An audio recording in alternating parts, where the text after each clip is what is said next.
Good evening, smooth operator. The time is 8 p.m. Central. All regular amateur traffic, please stand by. This is the perfect time to grab a drink, grab a snack, and find a comfortable spot. Because you're now listening to the Oak Hill Amateur Radio Club Thursday Night Net. Heard Thursday night here on the Oak Hill Amateur Radio Club frequency and the University Link repeater system. We will not have any scheduled pauses for emergency traffic, but we will yield the air to any breaking emergencies and will lend a hand if possible. Hopefully none. With that in mind, please leave room between check-ins and transmissions to allow for any emergency traffic.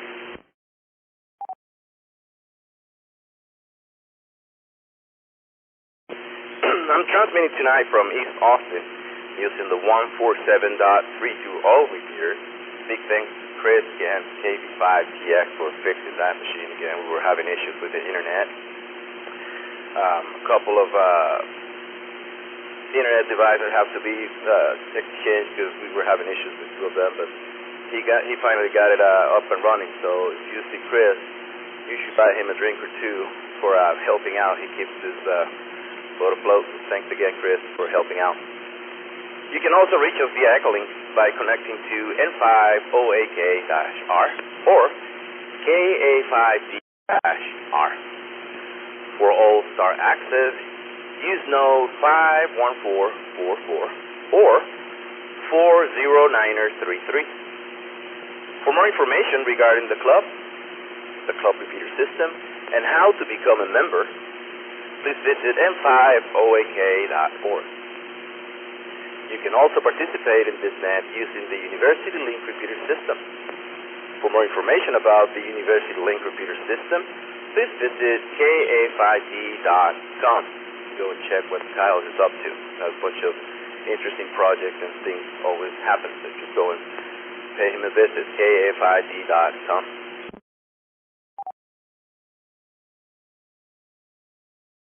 If you're listening through the Oak Hill Amateur Radio Club repeater system and wish to participate, be sure your tone is set to 114.8. For the University Link repeater system, set your tone to 97.4. For club members, we have our very own Thursday Night Net channel on Discord. Swing by and say hi to folks that are hanging out there through the net. If you're not a member, what are you waiting for? It's free to join this club. Can't beat that with a stick. Run to n5oak.org and sign up to become a member and join our Discord group. We have members standing by ready to approve your account. We have them working in shifts. My name is Ernesto, KI5PZN, that's Papa Zulu November, and I'll be your net control for this evening.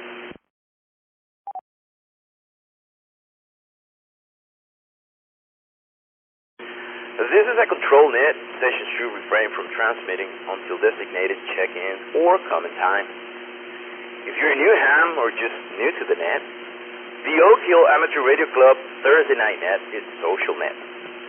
We get together every week to share knowledge, ask questions, just hang out. It's very easy to check into this net. Just a bit, I'll ask for check-ins, and I'll take down a list of all the sessions who wish to participate. Once we have everyone checked in, I'll go down the list one at a time, and I will give you the floor. Feel free to ask questions pertaining to ham radio or not. Tell us about something you've been working on, or just say hi. We just want to hear from you.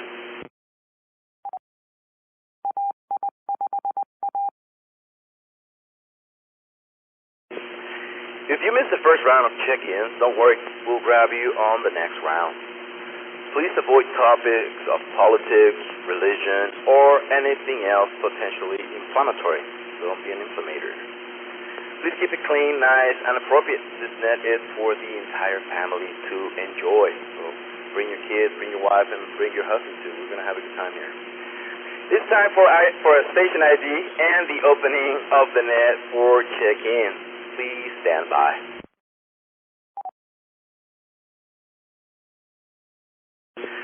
You're listening to the Oak Hill Amateur Radio Club Thursday Night Net, brought to you by the Oak Hill Amateur Radio Club, cosine N5OAK, and by hams like you. We're here every Thursday night at 8 p.m. Central. If you're just joining us through the Okio Amateur Radio Club repeater system and wish to participate, be sure your tone is set to 114.8. If you're using the University Link repeater system, please set your tone to 97.4. My name is Ernesto, KI5PZN, and I'm your net controller for tonight's net.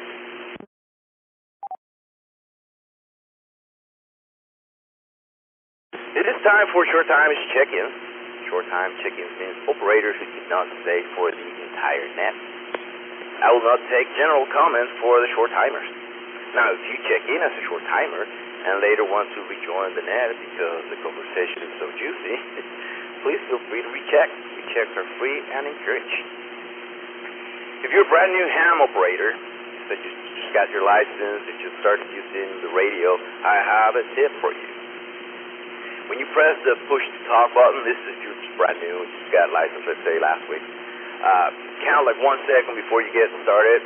Because sometimes if we press the button and start talking at the same time, there are chances that the first few things that you say may not be heard. So let's just keep that in mind. Press the button, count 1, and shazam, off you go. I keep the log for this net the old-fashioned way, by using a sheet of paper and pen. So when you're giving me your call sign, just slow down a little bit, and I should be able to catch them.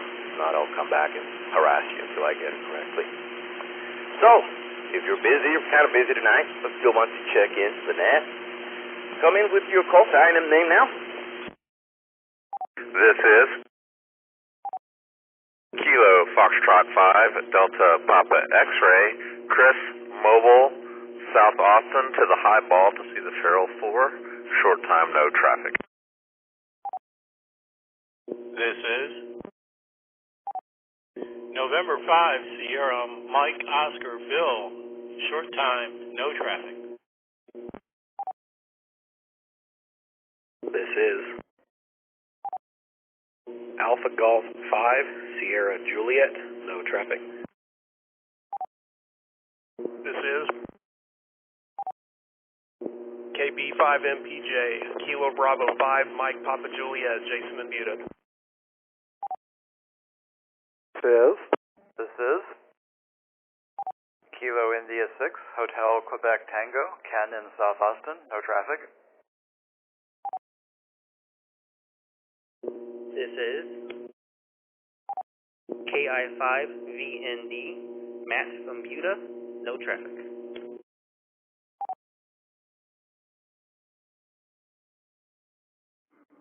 This is Alpha Charlie 5 Golf, Phillip, East Austin, no traffic.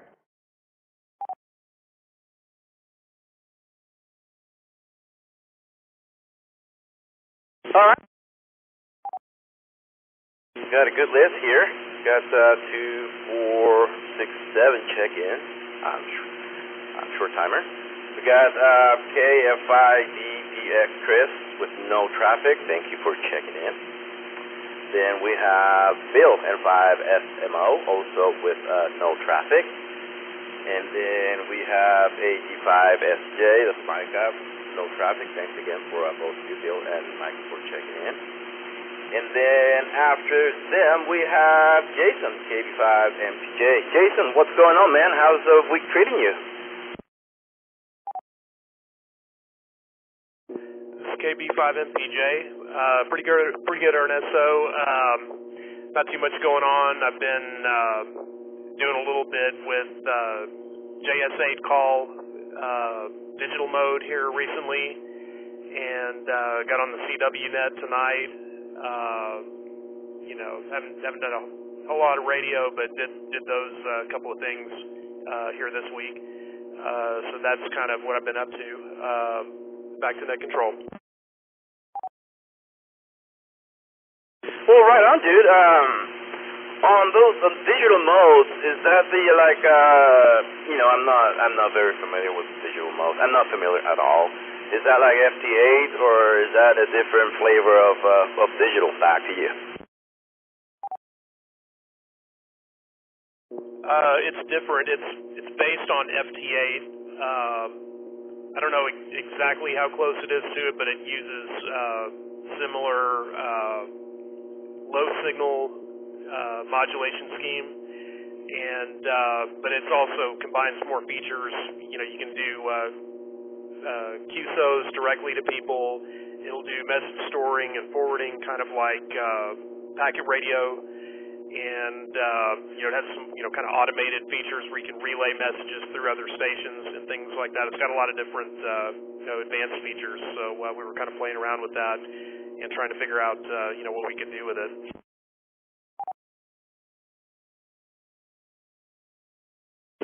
All right, man, that's pretty cool. Yeah, I need to, that's on my list, learning the digital stuff. It's a slow process for me because I get distracted with RF and talking because that seems to be my thing.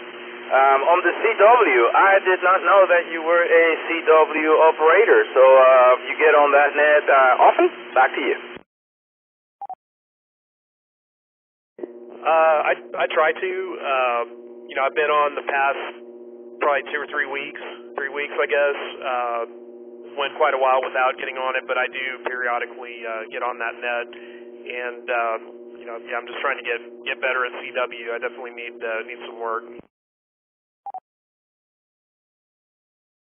Right on. Do you get out there and do QSOs in the wild, or are you still practicing with the net? The reason why I'm asking is I'm practicing, I'm learning, but I'm still I still have a few things to get down before I join the net. But do you also go out there and just do regular QSOs? Back to you.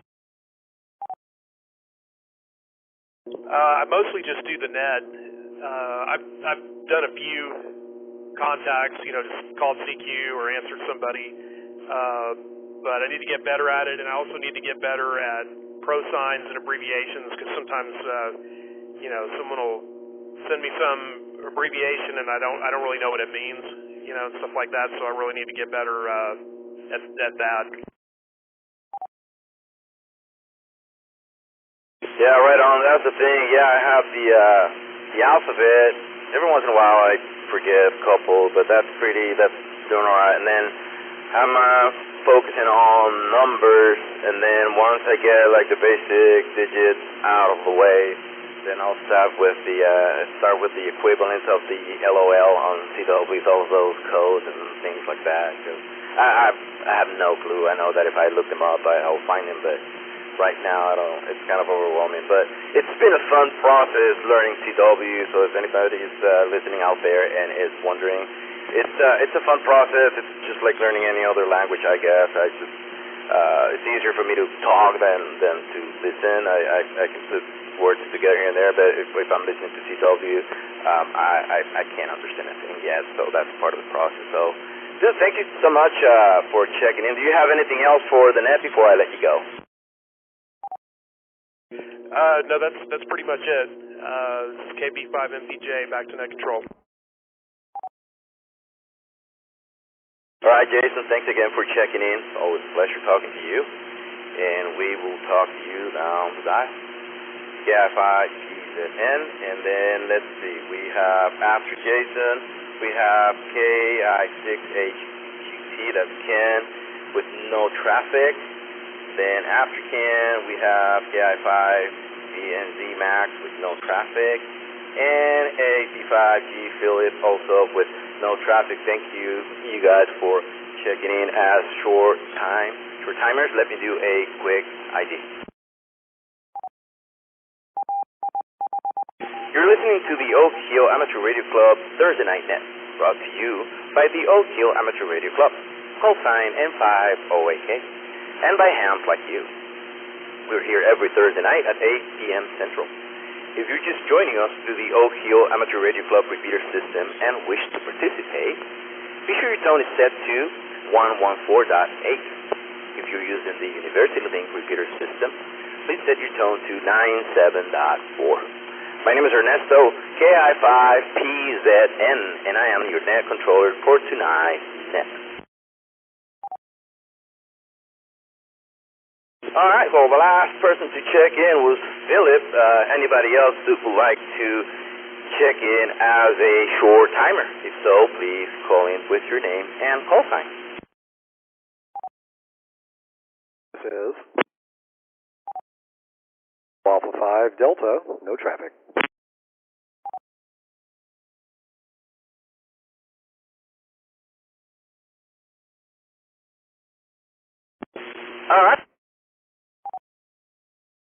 We got Kyle. Thanks for checking into the net. And there's no traffic. And I think let's see, one more call for short timers, just in case there was somebody running to the radio. Anybody else want to do a short time check-in?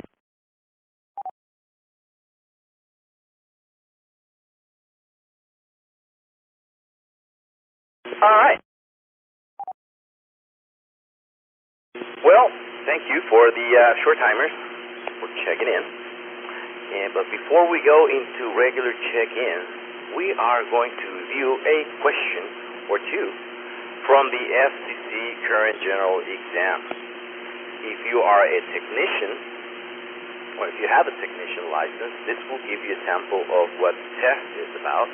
If you already passed your general exam, like Jeffrey, AI5 and MBF, which he did this past weekend, he kicked ass and passed that exam, it's always a good thing to review the material. So we're going to pass the mic over to Aaron, AI5HP, with tonight's question. Aaron, the mic is yours. Thanks, Ernesto. So, again, this is a question from the general exam. The first question tonight is, how is an LED biased when emitting light? Is the answer A, beyond cutoff, B, at the Zener voltage, C, reverse biased, or D, forward biased? All technicians, please come forward, your name and call sign if you want to venture a guess.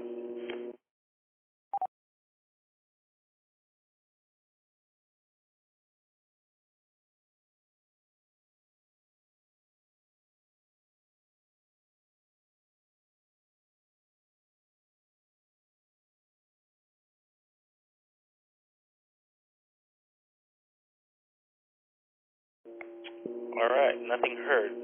Let me repeat the question, and then I'll ask for any amateurs. How is an LED biased when emitting light? A, beyond cutoff, B, at the Zener voltage, C, reverse biased, or D, forward biased? Any levels of amateur radio may answer. Come forward with your name and call sign.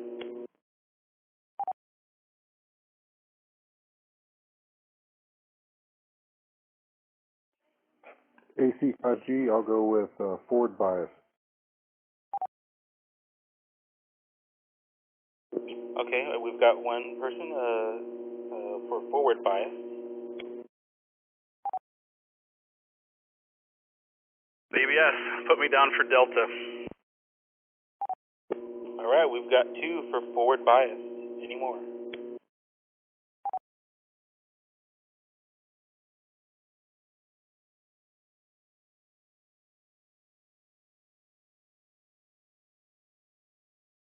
Okay, well, no one else heard, and our two responders are correct. The correct answer is forward bias, D. An LED light emitting diode is biased.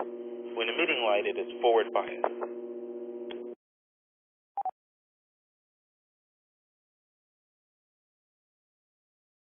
I've got one more question for you tonight. Again, this is from the general exam. This question is, how long does it take charged particles from coronal mass ejections to affect radio propagation on Earth? Is the answer A, 28 days, B, 14 days, C, 48 minutes, or D, 20 to 40 hours? Any technicians? You get first dibs. Please come forward, your name and call sign.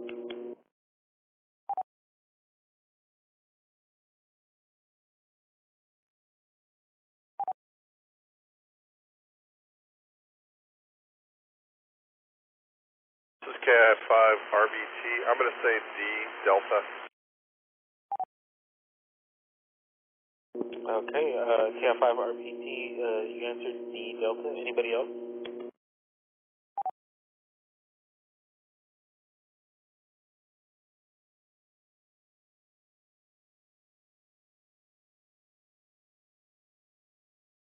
Okay, any other amateurs, any level, amateurs that are in the technician, general, or extra, or any of the levels, please come forward if you want to venture a guess. How long does it take charged particles from coronal mass ejection to affect radio propagation on Earth? A, 28 days, B, 14 days, C, 4 to 8 minutes, or D, 20 to 40 hours? DBS, put me down for Charlie. All right, we've got Rusty going down with 4 to 8 minutes. Anybody else?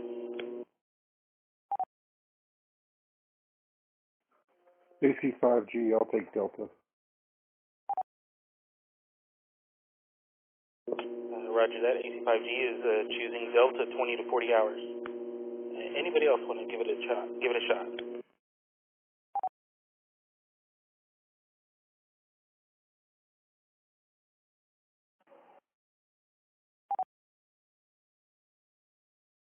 Okay, well, nothing heard. The correct answer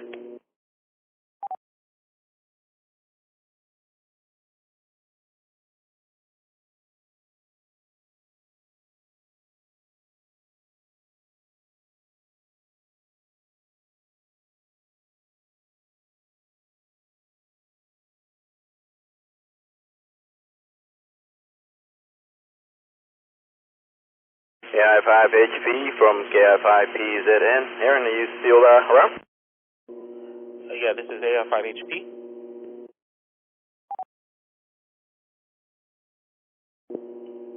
The correct answer is D, 20 to 40 hours.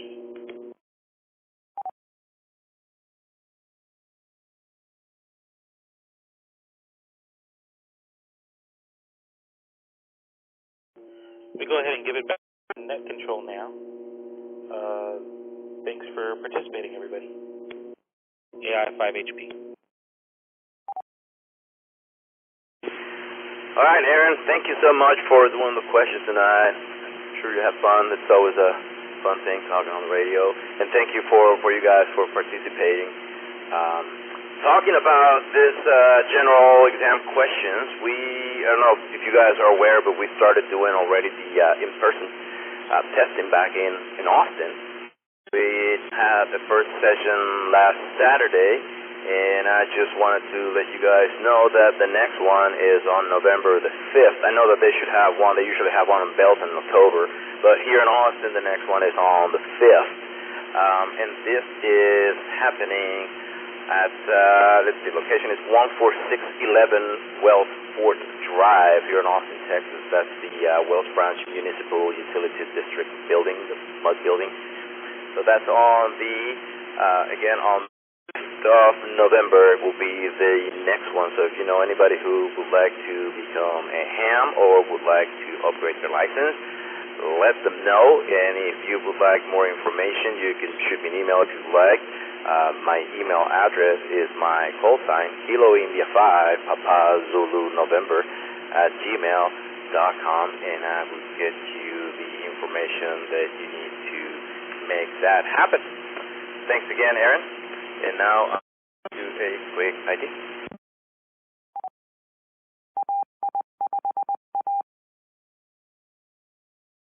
You're listening to the Oak Hill Amateur Radio Club Thursday Night Net, brought to you by the Oak Hill Amateur Radio Club, call sign N5OAK, and by hams like you. We're here every Thursday night at 8 p.m. Central. If you're just joining us through the Oak Hill Amateur Radio Club repeater system and wish to participate, we hope, be sure that your tone is set to 1148. If you're using the University Link repeater system, please set your tone to 97.4. My name is Ernesto, KI5PZN, and I'm your net controls for tonight's net.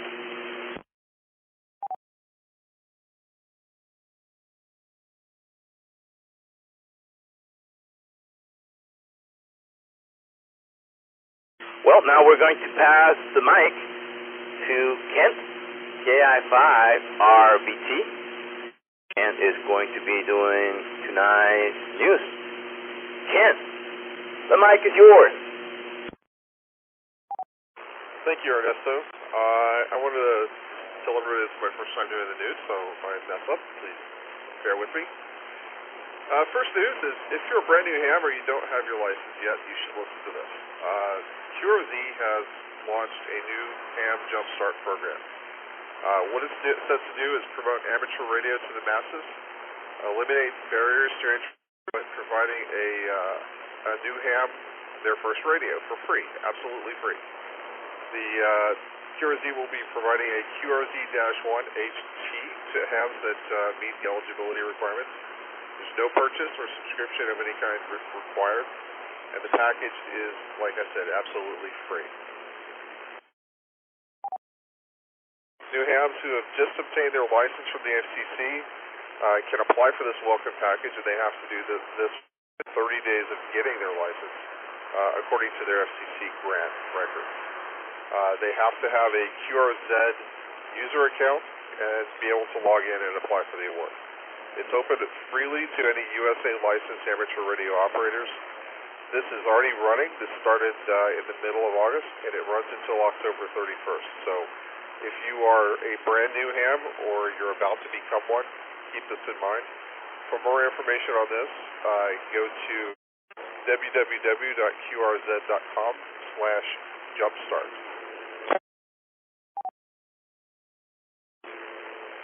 The next thing on our news docket tonight is there's a Route 66 special event that was announced by ARRL News. There's an annual Route 66 on-air special event that's going to take place September 10th through the 18th, so right now, or coming up. This event's going to commemorate the history of the mother roads that connect East and West United States. In its 23rd year, the Northern Arizona DX Association has started this event, which is now coordinated by the Citrus Belt Amateur Radio Club, based in San Bernardino, California. There are going to be 21 stations with 1x1 call signs on the air from Chicago, Illinois to Santa Monica, California, all that have consecutive calls starting with W6. NADXA will be operating 3 of the 21 stations, including W6 Golf in Flagstaff, Arizona, W6 Sierra at the Arizona Rover 1. They'll be setting up at various spots along Route 66 east of Flagstaff, and W6 Tango, which is another Rover 2, which will be set up at a place called Belmont. Later in the week, they're going to be moving it to Parks that's on Old Route 66 west of Flagstaff. And if you've ever been out in that area of Arizona, it is amazing, beautiful. If you want more information on this event, on the stations or any of that, you can visit the Citrus Belt Amateur Radio Club and the Northern Arizona DX Association website. One last little event here is, don't forget that we have the Ham Expo Fall 2022 at Belton coming up on the 1st of October. This is going to be running from 7 in the morning to 1 p.m. on Saturday, October 1st at the County Expo Center. I think that's the big dome in Bell County off of 35. It's a $5 admission fee at the door. It gets you a raffle ticket. And if you're interested, since this is Texas, there's also a gun show apparently going on at the same time at the same location during the Ham Fest. So, 73 to everybody. Thanks for listening to the news. And I should say this is KI5RBT.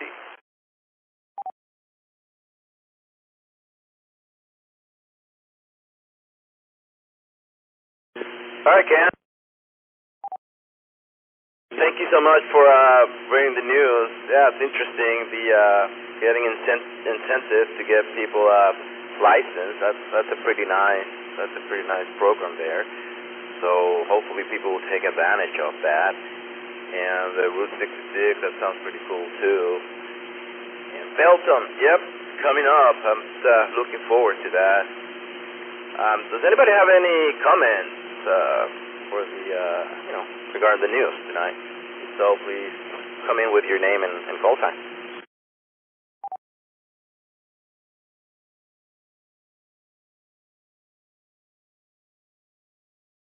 All right. Nothing heard. Thanks again, Ken and Aaron, for helping out. You guys are ready to do net control from what I can hear. I'm kidding, but if anybody here listening would like to give it a shot, it's really easy. I pinned a template for the Thursday night net on the Thursday night channel, so if you'd like to download it and take a look at it, you might wanna jump in and run one of these nets. I think the hardest part is to write down the call signs when you're hearing that part, but the way you can start is you can pretend you're running the net and you can practice that at home. But anyway, that's out there in case anybody would like to sign up to run nets. There's a template. You just follow the template and add your own flavor if you want to, and that's about it. But thanks again, guys, for helping out tonight. We're going to pass the mic now to Rusty, WZ5BBS, our president, with a bunch of stuff, Fox News, club, and trivia announcements. Rusty, mic is yours.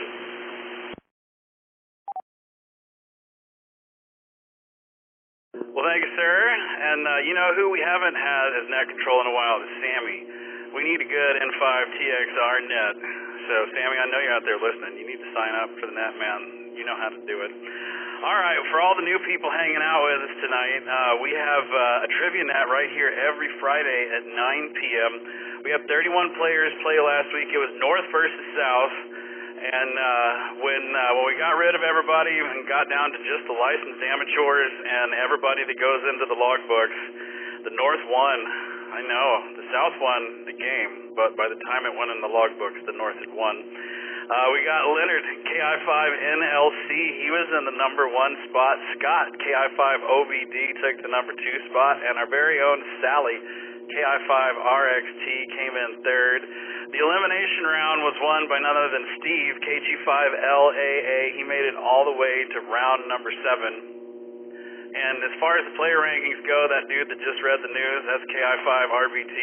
He's like the trivia robot. He's in the number 1 spot. And he's stayed there for quite a while. Everybody's gunning for Kent. So Kent's in the number 1 spot. Adam, N5YHF, is in the number 2 spot. And David, N6DVX, coming in number 3.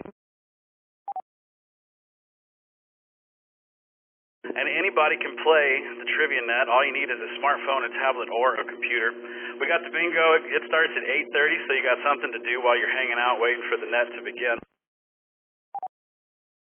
I'll put all the details and a link into the Thursday Night Net Discord channel. To check out player rankings, stats, net logs, or any information you want about the Friday Night Trivia Net, head over to n5oak.org and click on the Trivia Net tab. We also have some fun official club business.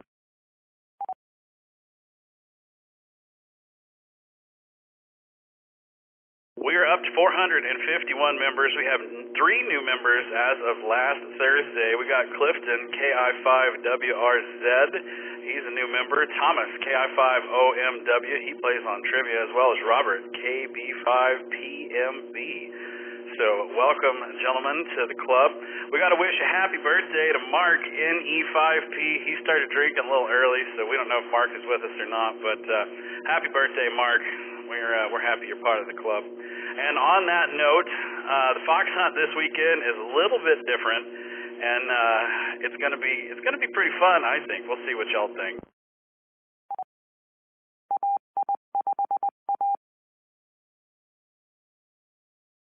So this Saturday, from 2 p.m. to 7 p.m., we're doing our very first fox crawl. You heard me right. It's a fox crawl. Saturday, September 10th, this Saturday, 2 p.m. to 7 p.m. We're going to 5 different bars. I'm going to set up. I am the fox, so you're going to have to come find me. And the first fox, or the fox will get turned on at 2 p.m. at the first bar. At the top of every hour, the fox will be moving to a new bar. So you got to be pretty good, and if you don't find us in the first hour, then we're going to be on the move, and your bearings are going to change all over again. It's kind of like charades, or not charades, but sardines. There might be some charades in there as well. It's like sardines. So once you find us, you're in. You don't have to find us 5 different times. You just got to find us once. Once you find us, then you just get to carpool along to all the other places that we're going to go. All but one of the bars serves food, so we got food all along the way. And then depending, we'll have dinner afterwards, just to kind of top it off. So 2 to 7, a little bit of day drinking, a little bit of ham radio fun, and we got prizes for the first 10 people that find the Fox. I've got Doug, KG5UNK, printed out some really cool 3D Foxes, and Kent, KI5RBT, made some really cool stickers. I've got one on my truck right now, which Jeffrey called Shenanigans on, but he'll be getting one soon enough if his Fox skills are what they are. So if you want a sticker and a Fox and to hang out and have some fun with the club, come join us on the Fox Crawl. All the details are in the Fox Hunt channel on the Discord, so go check it out. And then we got to give a shout out to Mireso, KI5PZN, and KI5SYX. They got the wind down net every Sunday at 7:30. It's the newest net on the system. If you want to tell everybody what you did for the weekend, what you got coming up for the week, visit them every Sunday at 7:30. It's on the Oak and the KA5D system. So make sure you go check in with Mireso. The easiest way to stay up to date is to subscribe to the official club calendar. You can head over to n5oak.org and click on the calendar tab to make that happen. You can also add your birthday to the calendar like Mark. I went ahead and did it for you, Mark, so don't you worry. Your birthday's there. I also added some really cool, we got some really great new QSL cards on the Discord. So we've got new QSL cards and all kinds of new fun photos, so go over there and check it out. I think that is all I've got, Ernesto. I think, yep, that's pretty much everything. So if I think of anything else, I'll let you know. I do have a fun story about the police helicopter, but that'll be later. So KI5PZN, WZ5BBS, we'll send it back to net control. All right, thank you, Rusty. Thank you for putting all those things together and everything you do for the club. Does anybody have any questions or comment for Rusty? Call in with your name and call sign.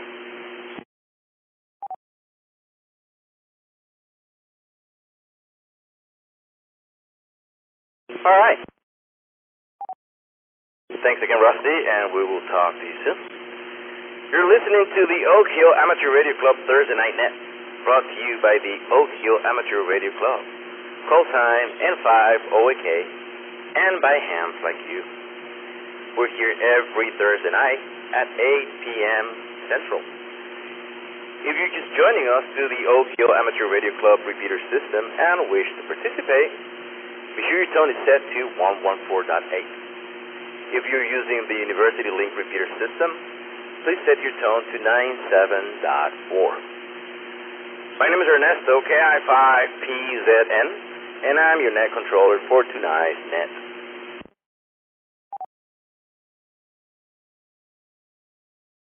I'll be looking for check-ins shortly. No membership is required. Any licensed operator is welcome to check in. New hams are encouraged to check in, so if you are a new ham, let's say you just got your license very recently, or you haven't been on the air much since you got your license, this is the perfect net for you. We would absolutely love to hear from you. To help with the combo flow conversation, I have a question for tonight's net. And the question for tonight's net is, what is the strangest, weirdest place that you've ever been? And what made it strange or weird? What is the strangest, weirdest place that you've ever been? And what made it strange or weird? You don't have to answer tonight's question, but it'll be a lot cooler if you did. Alright, let's do a regular check-in. Any licensed operators, no club membership is required. Remember that. Just check in. And yeah, we got all the repeaters up and running, so let's party on. Come in with your call time and name.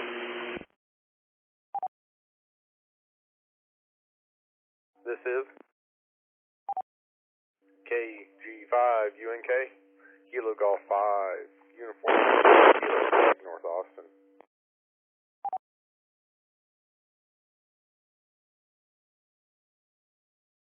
This is Kilo India 5, Romeo Bravo Tango, Kent at Pflugerville.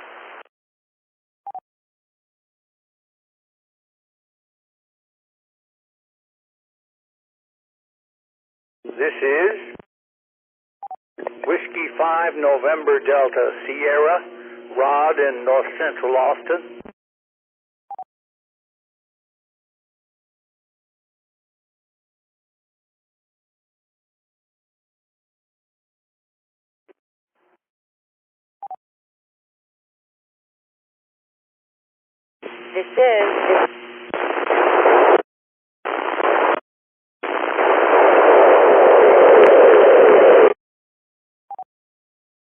This is WZ5 BBS, Northwest Austin.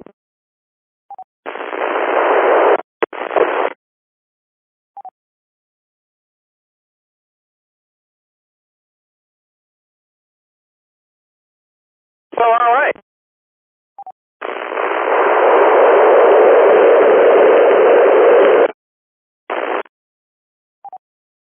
Oh boy, what was that?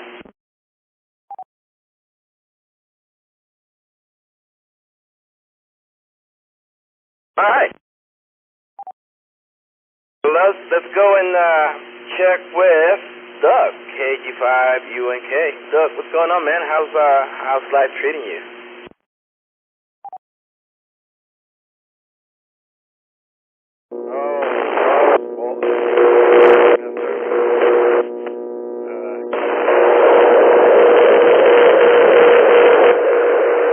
Been working a little bit.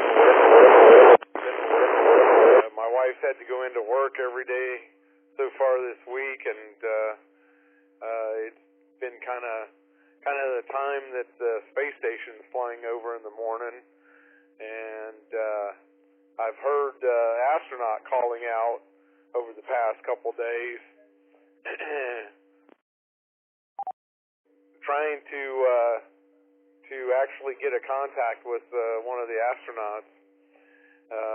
It's been interesting. I haven't done it yet. I've heard quite a few people. I haven't quite made it in, I guess, strong enough. I've tried with a handheld and with my vertical, so I'm not really using perfect antennas for it. But I can do the APRS, so anyone that has an APRS rig can actually, I guess, repeat off the ISS whenever it's overhead, and it'll show up on the APRS.FI website. So I've been working on trying to get that done. Other than that, man, just listen to you guys chat away. KZ5UNK, back to you, Ernesto. All right, man. Yeah, that sounds awesome. I remember the only contact that I had with the ISS was when I first got licensed, and I was bugging Lance. Back then, he used to be KI5HHK, and now he's W5KEX. I can't believe I remember. All right, awesome. So that's his call sign. I bugged him, and he showed me how to get slow scan TV from them. That was pretty awesome. All I used was a handheld. Do you have a directional antenna like the one we use for fox hunting by any chance? Back to you, Doug. Well, I do, but it's not really good for 440, and that's what you got to listen to. Listen to 440 transmit on 2 meters, so it'll transmit up just fine, but you really can't hear much, and depends on the passes tomorrow are kind of far away, but I was going to try an actual dual band 3 element Yagi. It's 3 for 6, and 3 for 2 and 3 for 440, and see if I could do it with that. But they're going to be instead of a couple 100 miles away, they're going to be more like 400 miles away. there is a pass tonight at, I think it's about 10:10 when they'll be like overhead, and I'll probably go out and just use my handheld and see if I can't make it up on the APRS KG5UNK. Well, man, that's exciting. I hope that you get to hit that and talk to the guys up there. I hope that works out. I'm sure you'll figure it out. What about the question, Doug? What is the strangest, weirdest place have you ever been? And what made it strange and weird? Yeah, any juicy stories for us? Back to you.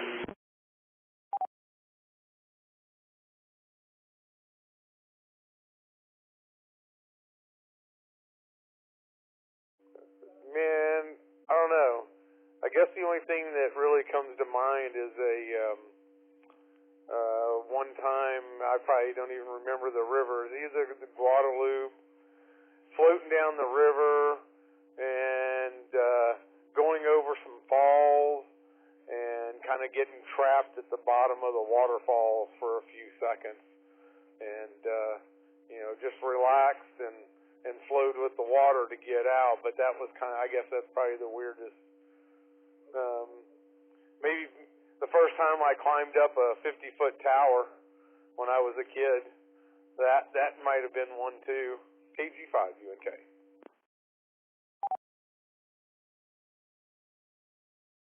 Yeah, both of them sound pretty extreme. The waterfall one, yeah, I know that's the approach. Same thing if you're in the ocean and get hit by the waves, you gotta kind of relax until you get to get out. But I'm glad you made it, man. And then the tower, I don't think I would have climbed a tower even as a kid, man. That's 50 feet tall. That's pretty intense to me. But yeah, dude, both of them sound pretty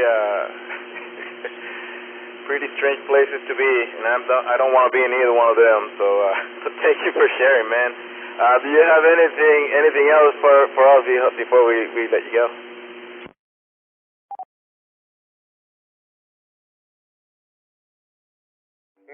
No, that's about it for me, man. Just hanging out and chilling. KG5UNK.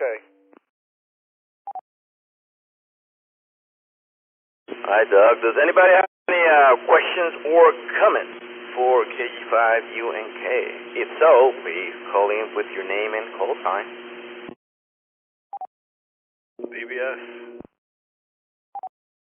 Go ahead, Rusty. Not really a question, more of a comment. I just wanted to say thanks again, Doug, for printing out the prizes for the Fox Hunt on Saturday, and hopefully we'll get to see you, and you'll get one. I mean, you printed them out, so yeah, man. Hopefully we'll get to see you on Saturday.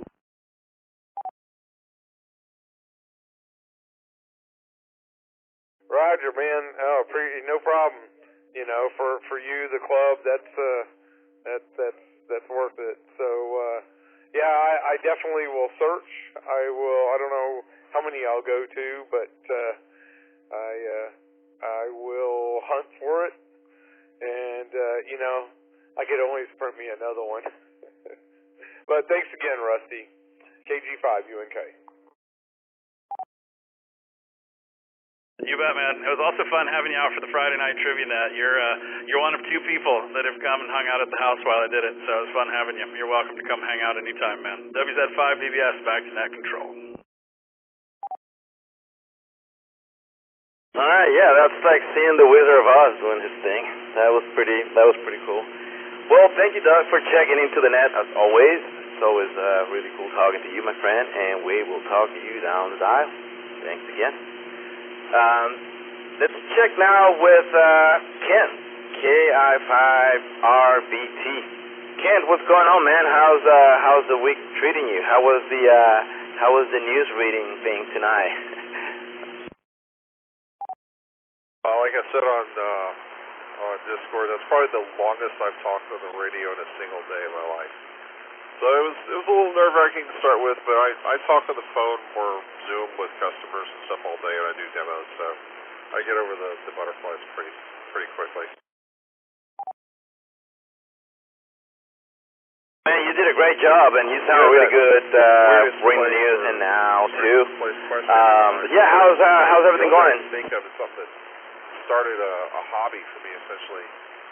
My high school in Corpus Christi had a basement fallout shelter, and I know right next to the water we had a basement, but we did. It was weird because it was completely off limits for students, and everybody in my group wanted to break in and explore.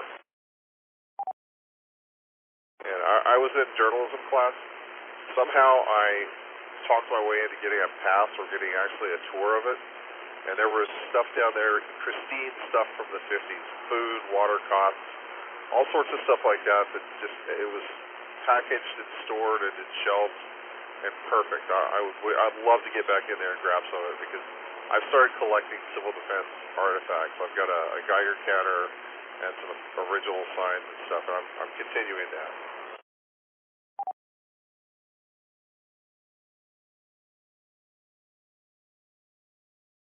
All right. En la wiki Papa 4 Sierra Hotel Delta, Puerto Rico.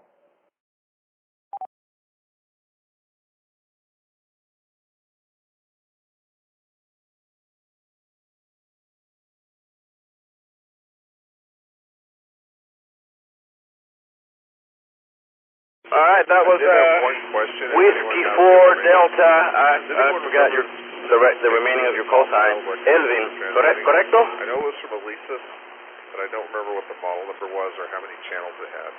KF5RBT.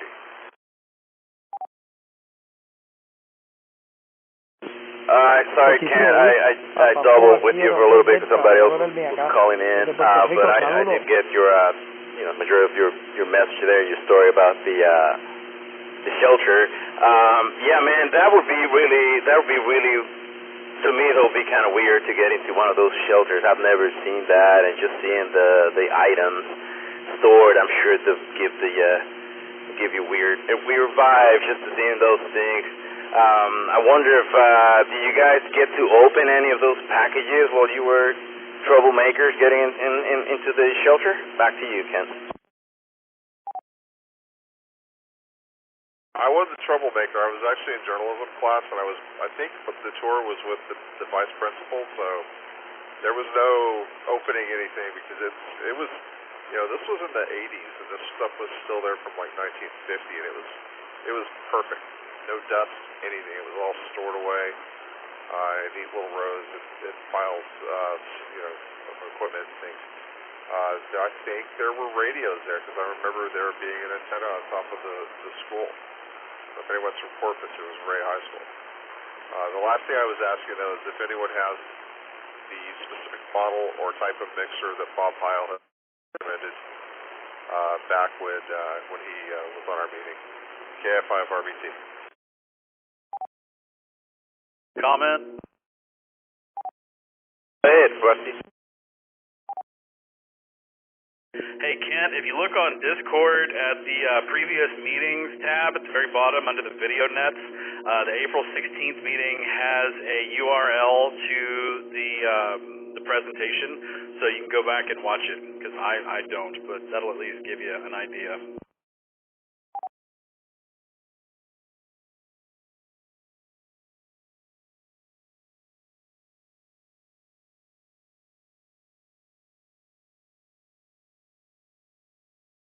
All right. Does anybody have any other comments or questions for Ken? If so, please call in with your name and call sign.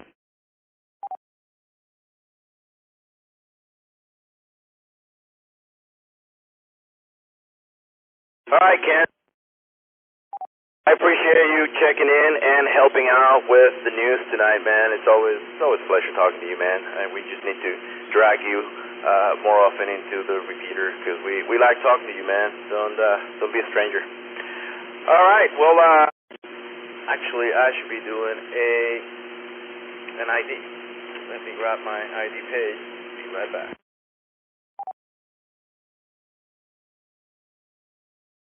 Hi, you're listening to the Oak Hill Amateur Radio Club Thursday Night Net, brought to you by the Oak Hill Amateur Radio Club, callsign N5OAK, and by hands like you.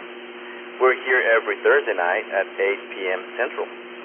If you're just joining us through the Oak Hill Amateur Radio Club repeater system and wish to participate, be sure your tone is set to 114.8. If you're using the University Link repeater system, please set your tone to 97.4. My name is Ernesto, AI5PZN, and I'm your net controller for tonight's net.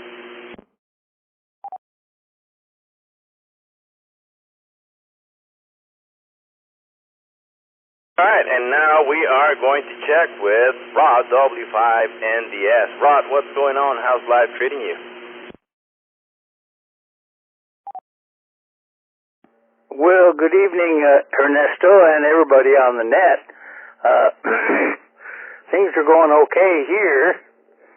I was on 20 meters this evening on SSB, and it was very busy. There were lots of parks on the air stations, and there was a parks on the air station from Venezuela, and of course everybody was calling him. I tried my call sign in English, and he didn't come back, so I switched over to Spanish, and he came back right away. And so we had a little QSO that way, and I've been some strange places, some remarkable places, but one of the strangest experiences I ever had was in an anechoic chamber. This was up at the University of Michigan. Let me break. And I'm not sure I can quite describe what an anechoic chamber is, but it really messes with your hearing. You can't hear in the normal way, and I'll leave it at that, Ernesto. So back to you.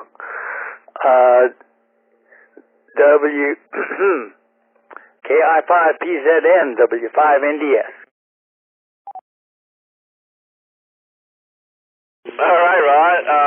Yeah, 20 meters has been so busy that sometimes I get in and it's just one station next to the other one, and sometimes they're interfering because they're halfway through the other one, and it could get busy. It reminds me of 11 meters when I was younger, but obviously well behaved.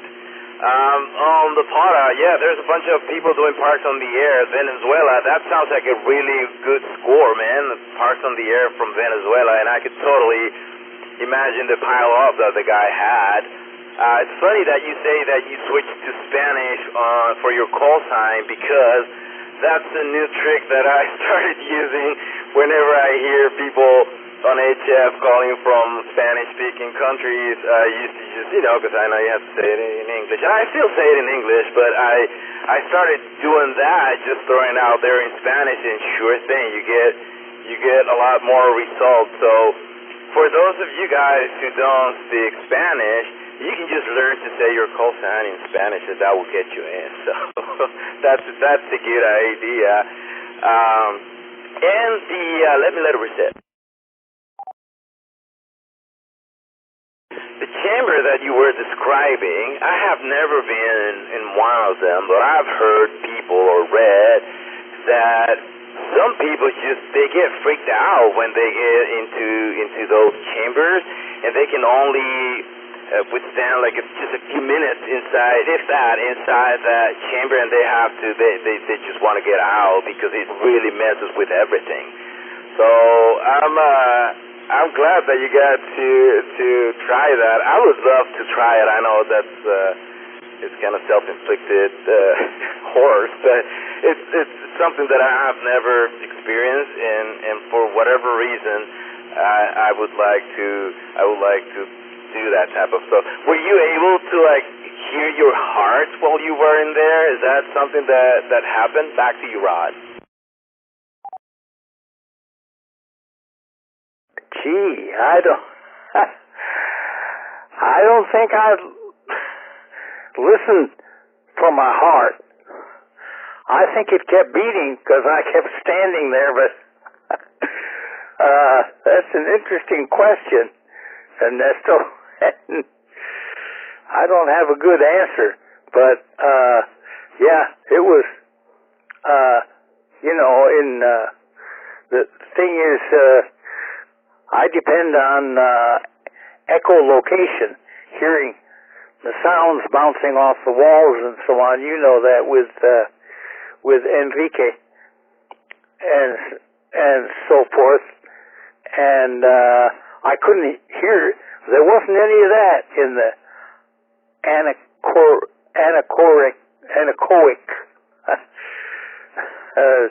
chamber. So that's it. W5NDS. That's pretty awesome, Rod. I'm glad that again that you got to experience that, and I'm always happy when you check in. Does anybody have any questions or comments for Rod? If so, please call in with your name and call sign now.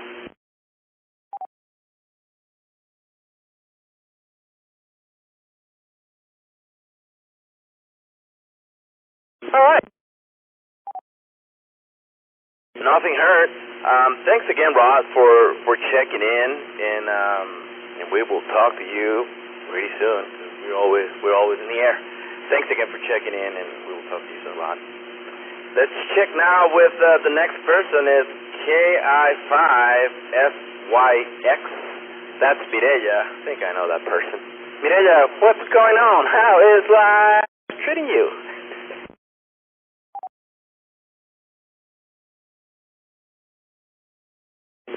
Hey Ernesto, thanks for running the net tonight. I'm actually really well.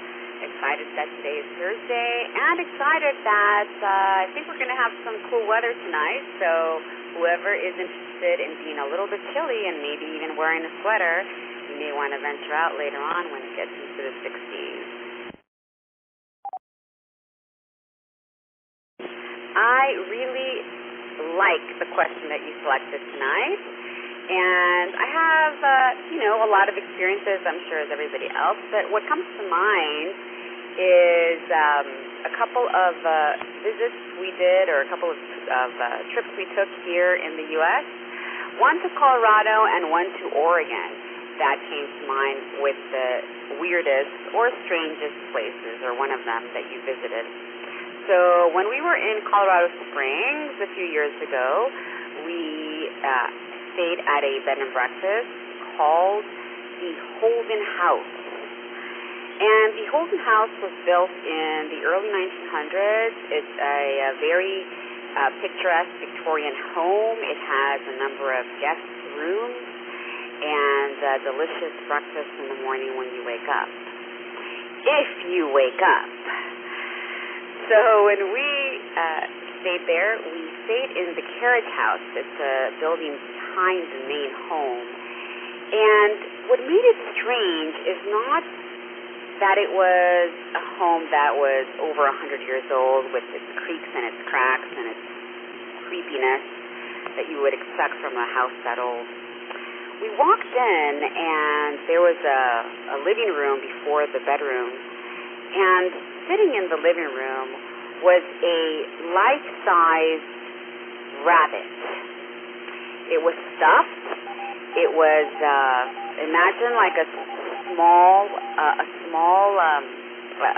cotton rabbit, and it's the size of you. It's the size of a person. It was like 6 feet tall, and they placed it sitting casually in one of the couches in the living room.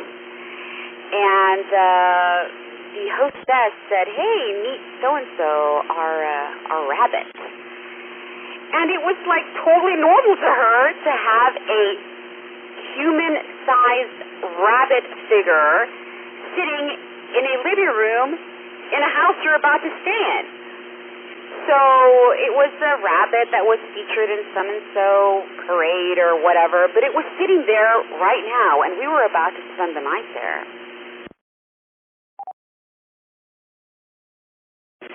So when the hostess left, Ernesto poked the heck out of that rabbit to make sure there was no one inside it. And then we acted like normal, like there's not a huge rabbit sitting on a couch outside of our bedroom. We watched TV, we tried to relax, but inevitably the entire night we felt weird.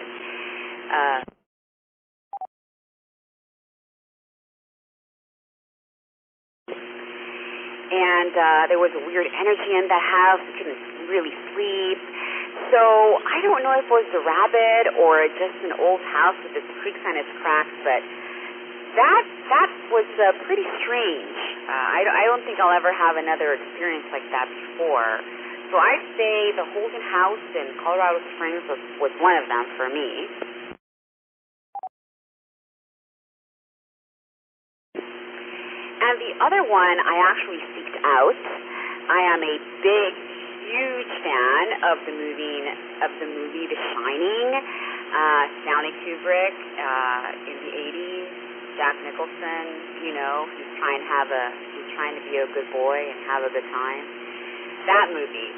So we were in Oregon a few years ago, and Mount Hood was nearby. We're in Portland, and we said we've got to go stay at the Timberline Lodge.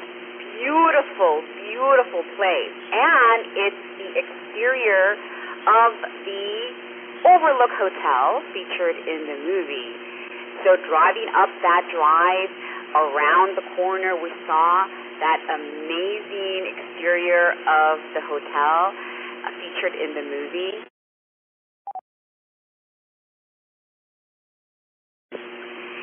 And we stayed there for a night, and it was amazing. It's a ski lodge now. Well, I guess it always has been. But the interiors are amazing. It's not the interiors like what you would expect from the movie.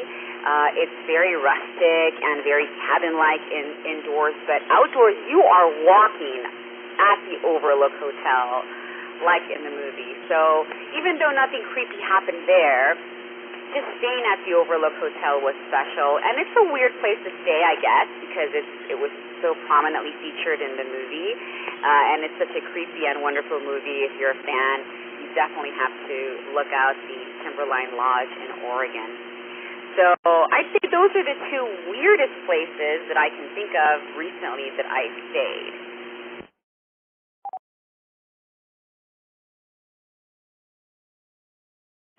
Well, all right, Mireya, thanks for reminding me about that creepy creature that I beat the living heck out of it. Just in case, you never know, you know.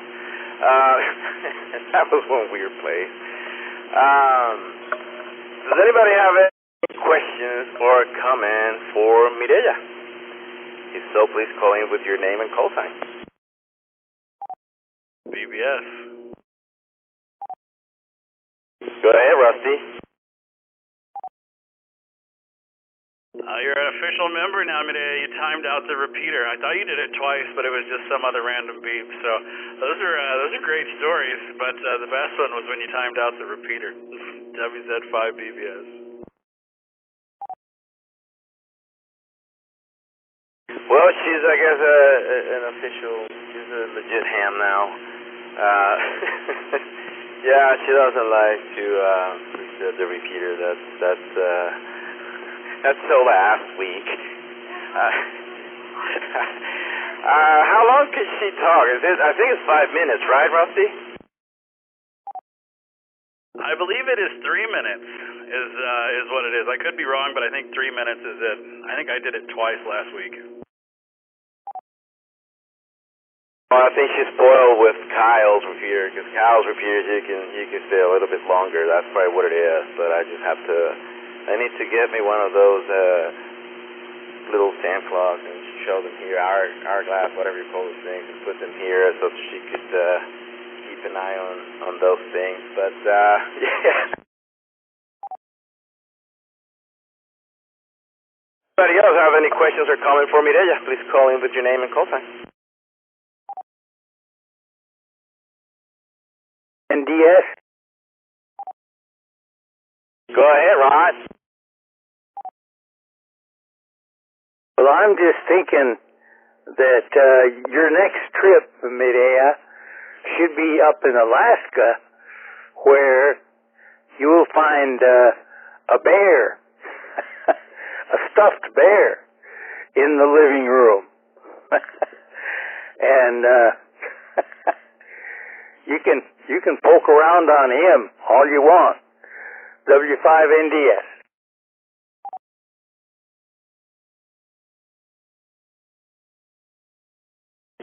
Well, Alaska is definitely on my bucket list, Rod.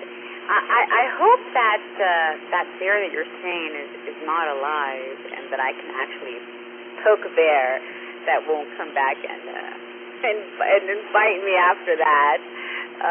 But yeah, that rabbit was very, very creepy. So I guess a bear would not be as creepy if it's not like a toy bear. If it's a realistic bear, I think I'd be okay. But yeah, all right, I'll look out. Alaska bed and breakfast with a bear sitting on the couch. That's something that I'll think I'll look out for. Thanks, Rod.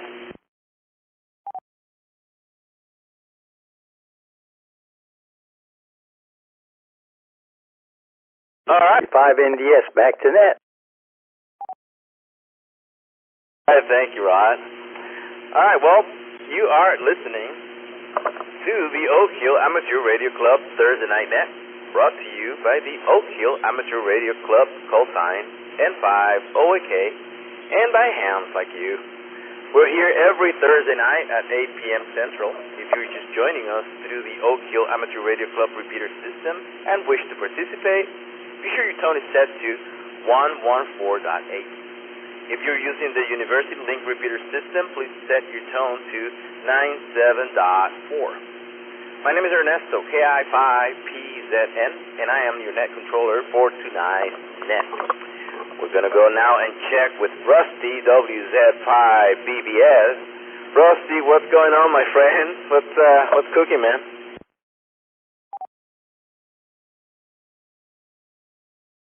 Hey Ernesto, everybody on the net. Yeah, man, it's today made this week exciting. I've just been working and getting ready. I did the trivia net, got it set up for tomorrow, and was working on some final stuff. Kent came over and brought the stickers for the Fox Crawl on Saturday. So I just been kind of doing some kind of routine stuff. And part of that was once it kind of got, I don't know, it was about 6:30. I went for my walk. I usually walk about 3 miles a day. And, nothing out of the ordinary. I was about halfway through. And as I turned the corner on one of the streets that I walked, there was this, 18 to 20-something-year-old kid just beating the ever-loving crap out of this white Mustang and was just, super pissed off. And I thought he was yelling at somebody in the car. I couldn't really tell. So I was just walking, minding my own business.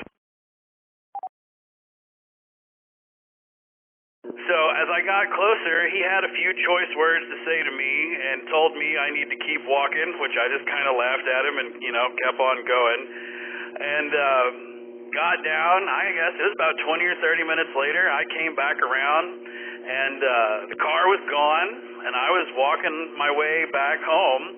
And all of a sudden I noticed a police helicopter was circling. And it wasn't making, really big circles. It was making really pretty small circles. I put it up on the Discord. So the little dot on the map is me, and it was making really tight circles around me. And I'm like, oh man, they're coming for me.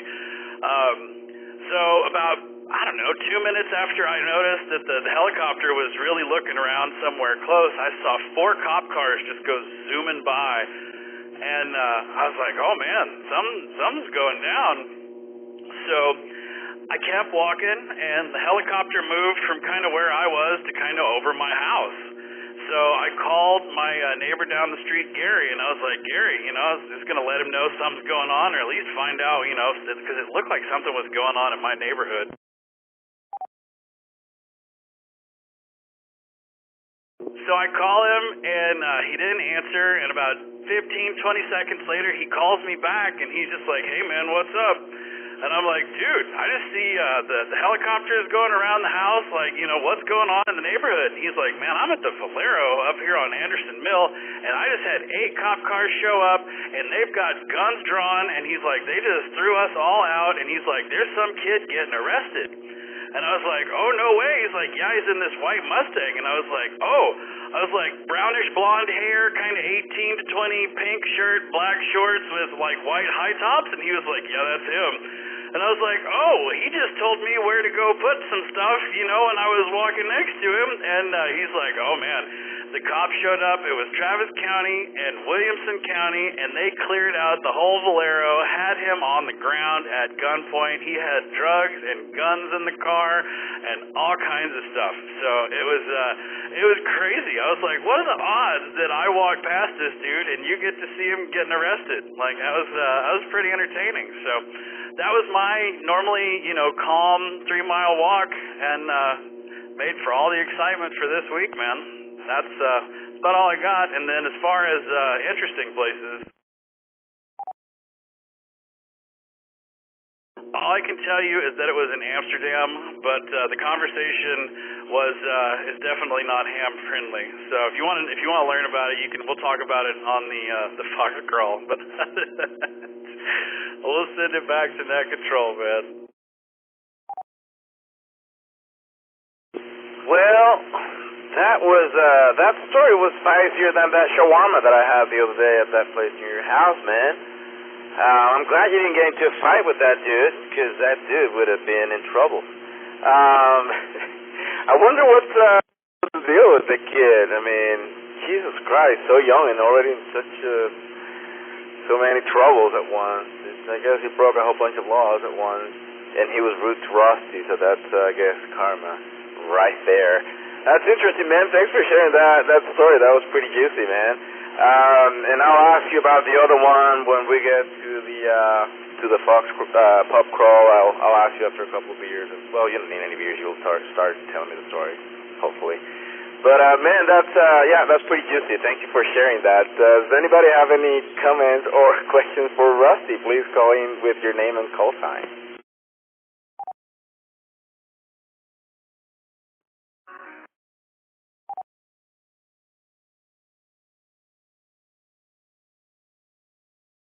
Sounded like somebody was trying to get in. Try again.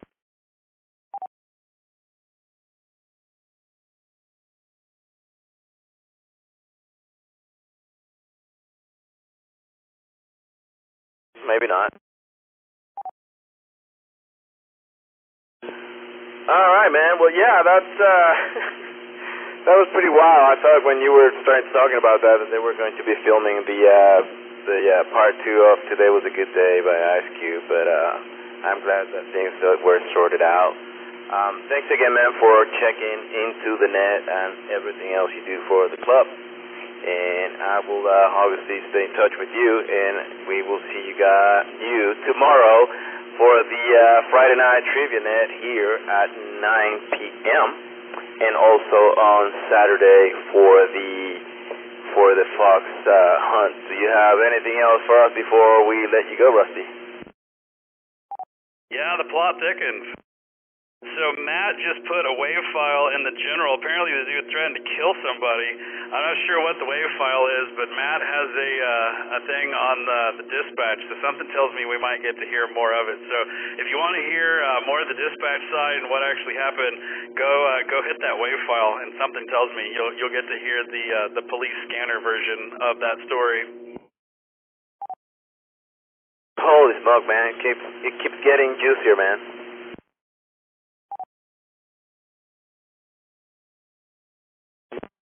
Thanks again, Rusty, for checking in and sharing all of that info. And again, we'll talk to you. We'll talk to you soon, my friend.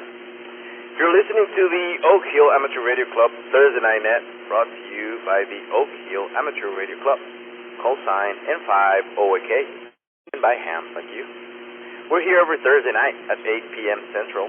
If you're just joining us to the Oak Hill Amateur Radio Club repeater system and wish to participate, be sure your tone is set to 114.8.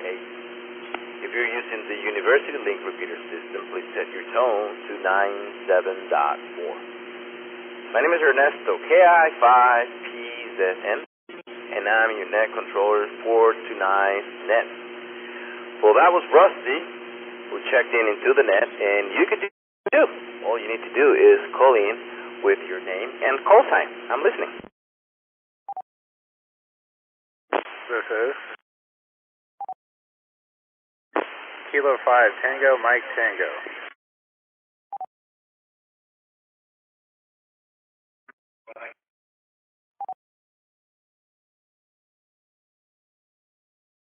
This is Kilo Golf 5, Kilo Victor Juliet, KVJ, down here in Buda.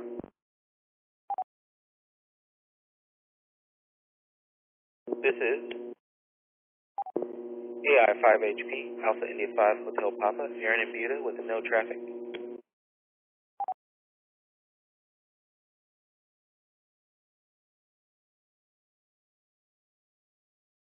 All right.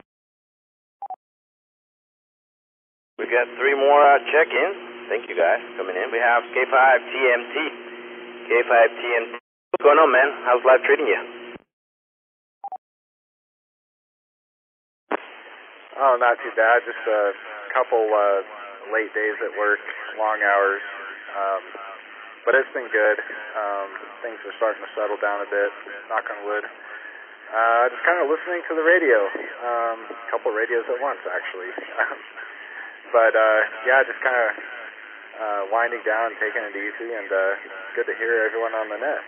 K5TMT, back to you. Oh, right on, man. Yeah, it's always fun to listen to nets. I'm always listening to nets when I'm not talking. Question for you, Matt. What's the strangest or weirdest place that you've ever been, and what made it strange or weird?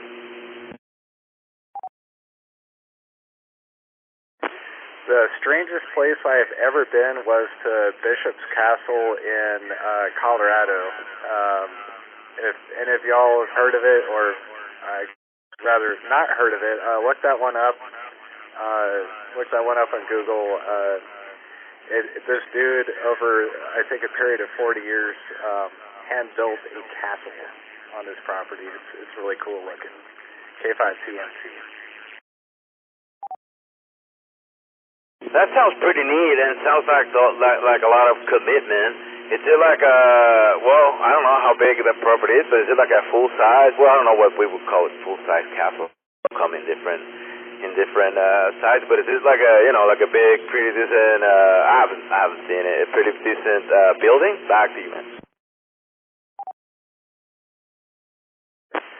Oh yeah, it's probably about mansion size, and it's all hand built, really no plans, so it's kind of when I went there, it was kind of unfinished. I don't think it's ever going to be finished. That dude's going to work on it until the end of time, or until he dies, but it's really, really cool. The engineering and ingenuity that went into it, and the creativity, nothing's like perfectly centered or square. It's just kind of like his own craft, and it's really neat. K5TMT. Well, I guess we would call it a project, and he might call it therapy. Sounds like a crazy but very smart person. That's pretty neat, man. Does anybody have any questions or comments for Matthew? So please call in with your name and call sign. BBS. Go ahead, Rusty. All right, Matt, you got to give us some dispatch updates on Homeboy that's now in jail. You give us, you can kind of glass over the stuff, but like, did I miss out anything? Like, what else in there should we all know that for those of us that can't listen to the WAV file quite yet? For the nature of the situation, I'm not going to air that, but I'll keep you updated. K5TMT. Oh, you're no fun.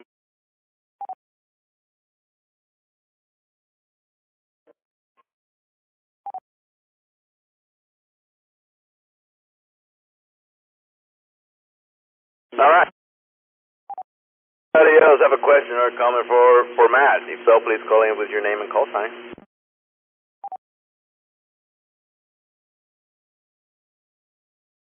All right. Well, Matt, do you have anything else for the net before we let you go?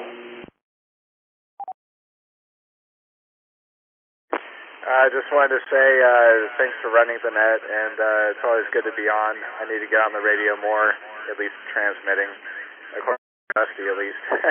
So here I am. Everyone enjoy your Thursday, and looking forward to trivia tomorrow, K5TMT. All right, Matthew, thanks again for checking in, and yeah, I guess that applies to all of us. We all need to get more on the radio. There's 400 and something members, and sometimes our repeaters are too quiet. So yeah, we all have to get on and get some talking done. Thanks again for checking in, man. We'll talk to you soon. Let's check now with Garrett, KG5, KVJ. Garrett, what's going on, man? How's life treating you? I would argue probably about mediocre at best, but thanks Ernesto for running the net tonight. I was going to be next in line if you didn't do it. I'm sure we would love that. So Leah went to the hospital, or not hospital, but the clinic. She went to go get another examination done on the baby, and the kid is still a little bit undersized in the torso, so that's going to be very interesting. She's got another appointment with the hospital, who has a higher resolution sonogram machine to get an idea of what the placenta looks like and all that stuff. So being a prospective parent is incredibly fun. So this is going to be KG5, KVJ, back to net. Well, there's so many things that they look at, these days. That's just kind of hard to keep up with all the things. But I'm sure everything's going to be all right, man. And with technology and everything, I'm sure everything is fine. It's just we all come in different sizes and shape, and some of us take a little bit longer to get up there, and others, yeah, we're all different, man. So I'm sure things are going to be all right, man. I was going to ask you, do you have any weird places you've been in? Back to you.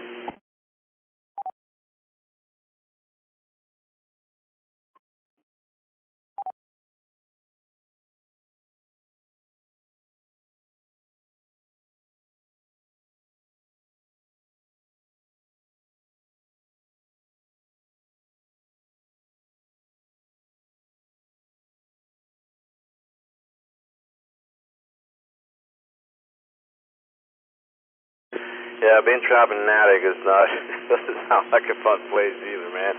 Especially here in Texas. I don't care what's summer or winter. It doesn't sound like a good place to be stuck, man. Does anybody have any questions or comment for Garrett? If so, please go in with your name and call sign.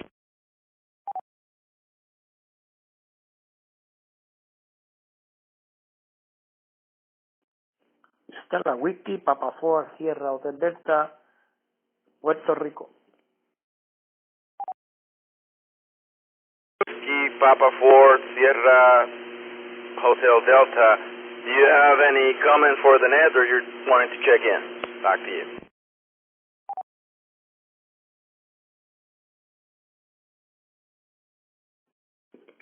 Saludos de acá desde Puerto Rico. Whiskey Papa 4, Sierra Hotel Delta, operador Elvin. Buenas noches. Elvin, gracias por check-in. Estamos acá corriendo el net. Si quieres te ponemos en la lista. Y we're going back to Garrett. Anybody else have any questions or comment for Garrett? If so, please call in with your name and call sign.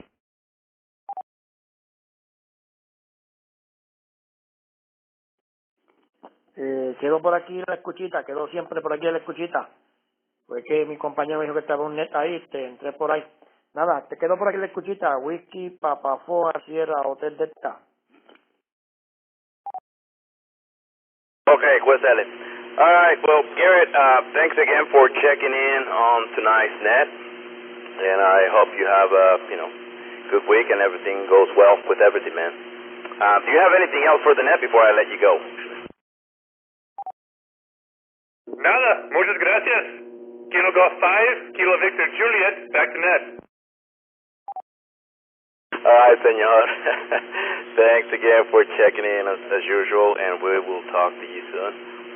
And then after Garrett, we have Aaron, AI5HP, with no traffic. And then after Aaron, we have Elvin, WP4SHD, WP4SHD. Elvin, ¿tienes algo para el net esta noche?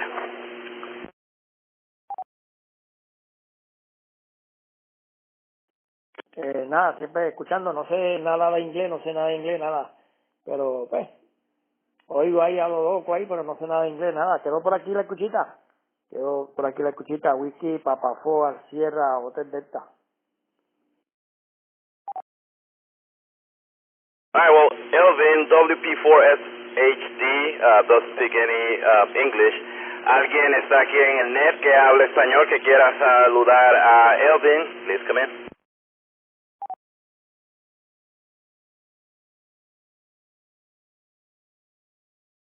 NDS. Rod, go ahead. Muy buenas tardes, Elvin. Estoy escuchándole con mucho gusto aquí en Texas. Un abrazo para ti y toda la familia por allá en Puerto Rico.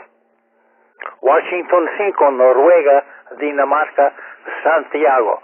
Adelante, Elvin.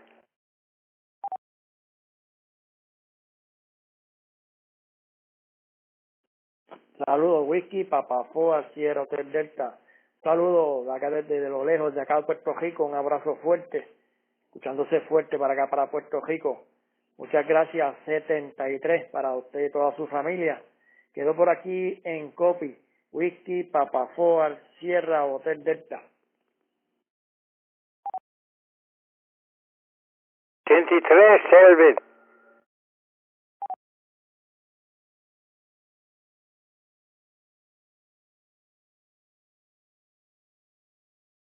Okay.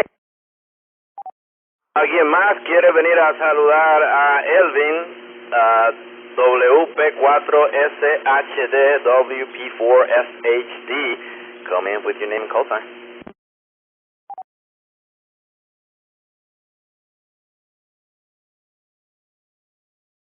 All right. Nothing heard. Elvin, gracias por hacer check-in en el net. Te lo agradezco mucho. Y muy agradecido que hayas llamado acá y hablaste con Rod, uno de nuestros amigos acá.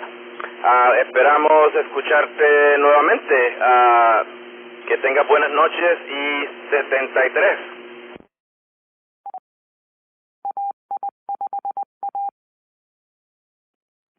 Claro que sí. Estaré escuchando por ahí siempre. Quedo por aquí. Esta es la Whisky, Papa Four, Sierra, Hotel Delta, operador Elvin. Quedo por aquí la escuchita y buenas noches a todos por allá. Buenas noches. Alright, Elvin, te me cuida mucho. Alright, we got all kinds of flavors on tonight's net. And you are listening to the Oak Hill Amateur Radio Club Thursday Night Net. Brought to you by the Oak Hill Amateur Radio Club, call sign N5OAK, and by hams like you. We're here every Thursday night at 8 p.m. Central.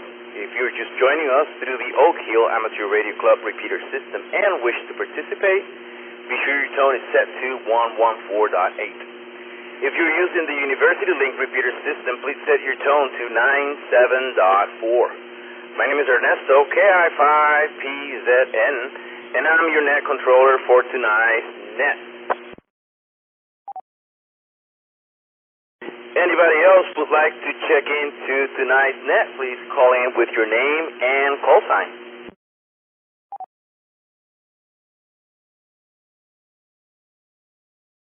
N5AFC, this is Jared.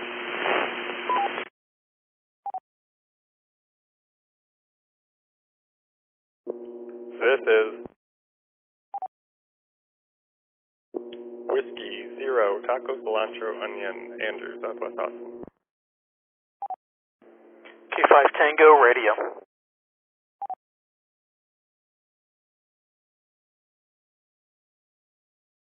W5KEX Lance, East Austin, no traffic.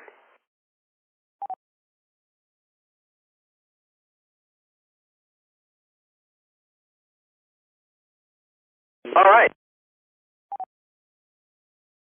The first person that I have on my list, I missed your call sign. I think it's an N5. Could you come back, please, again? Sorry. Roger. This is N5 AFC. Jared. No traffic, but I will catch you in the Discord and on tomorrow's net.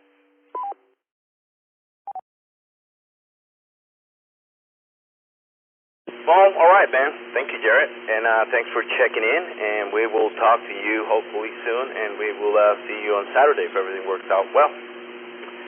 All right. Well, let's check with W0TCO, Andrew. Andrew, what's going on, man? How's life treating you? Hey, Ernesto. Thanks for running the net tonight. Life is good. Just in the final stages of the move to Colorado here. Leaving shortly. But yeah, just wanted to give a big shout out to the whole community here. It's been great being in the area. This is my last net in person, but I will sure be there via Echolink or what other kind of digital shenanigans I can get into. But yeah, just busy with that. Haven't been playing radio much. Just enjoy listening to the net tonight. So that's all I got. W0TCO.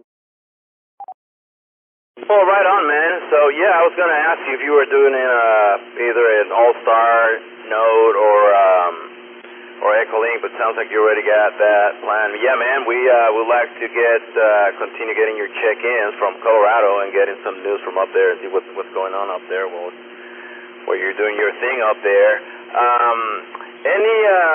What's the strangest or weirdest place that you ever been, Matthew? What's that, Andrew? Sorry. What's the weirdest place? The weirdest place I've ever been was actually suggested by my soon-to-be sister-in-law at the time. It's back in Wisconsin, and it's this place called House on the Rock. And basically, it was like this guy that was a hoarder, but in order to disguise it, he made it into a museum.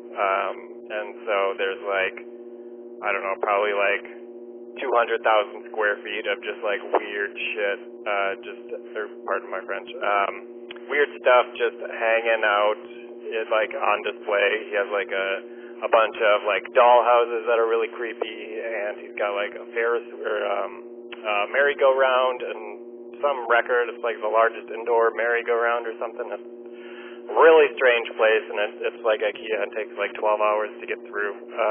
But if you're ever in the area, it's in Southwest Austin, kind of by Frank Lloyd Wright's home. So if you're in the area, highly recommend it. Just go through and walk around. It's called House on the Rock. W0TCO.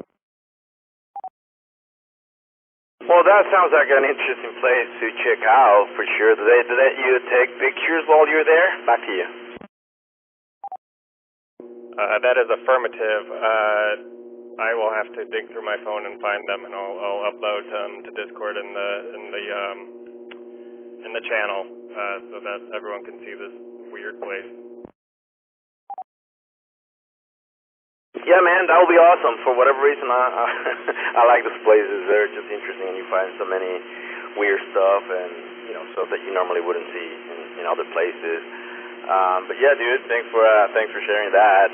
Does anybody have any questions or comments for Andrew? So please call in with your name and call time. BBS. Go ahead, Rusty. Hey, man, I just wanted to wish you some safe travels up to Colorado. And you're moving a little quicker than I thought you were, but man, thanks for coming and hanging out with us at Cidercade and coming to the meeting and almost burning the place down. And thanks for hanging out with us, man. It's been fun, and I hope you have fun out in Colorado. And are you and Johnny gonna hang out, hook up at all? Or I don't even know what part of Colorado you're moving to, but you at least have another Okie up there in Colorado. Thanks, Rusty. Yeah, Cidercade was great fun. Little sad I don't get to join in on Saturday, but there'll be other times. Yes, eventually I'll meet up with Johnny. Probably do some summits on the air. That seems like fun to me. He's not too far away from where I am. I'll be more downtown, and he's in like an eastern suburb called Aurora. I guess it's a city, but yeah, similar locations. So I'll be meeting up with Johnny. So yeah, that's all I got. W0TCO back to net control.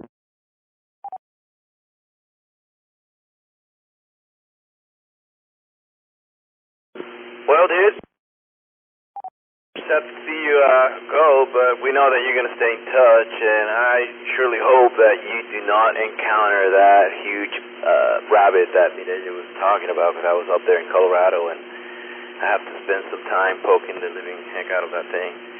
So hopefully you won't come across that, but thanks again, man, for checking into the net. Does anybody else have questions or comments for Andrew? So please call in with your name and call sign. NDS. Go ahead, Rod. Well, I just want to say I toured the house on the rock many years ago when I was doing my graduate work in Wisconsin. There, Andrew, and you are right. It's a very unique place to visit. And good luck up in Colorado. W5NDS. Oh, and Rusty, I've got to go eat a couple of snickerdoodles here. So 73s to you and everybody on the net. W5NDS.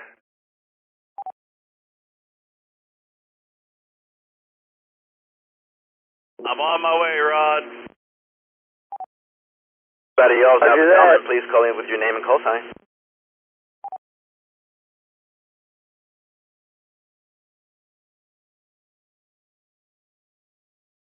All right, and thanks, Rod, for the comment. And thank you, Andrew, for checking into the net.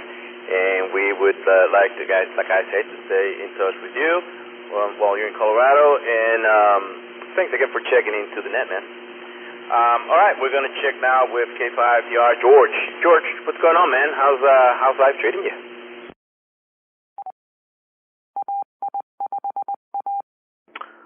K5TR, everything's going okay. Working, sleeping,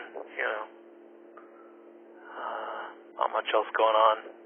Did the CW net tonight. I haven't been doing too much on the radio other than 2-meter FM occasionally in the car, although I guess I did make some HF contacts last weekend, I think.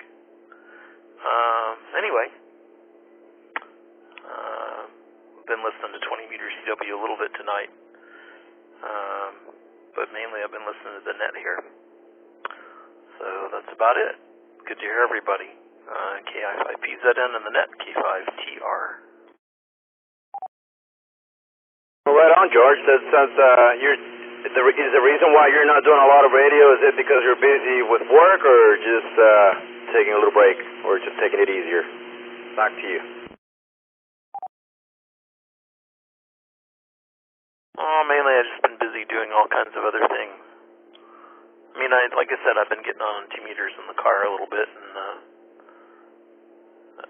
I did listen in on the HF radio this weekend when I was driving around a little bit, but that's about it. Well, right on. Yeah, makes sense. Would you care to answer the question of what is the strangest and weirdest place that you've ever been, and what made it so strange? Back to you, George. I don't know. I'm not sure. I've been sitting here thinking about it. I mean, I guess the strangest place in lots of ways that I've ever been is Thule Island, or Southern Thule Island, which is about 1,200 miles southeast of the Falkland Islands. That was certainly a different, strange place to be.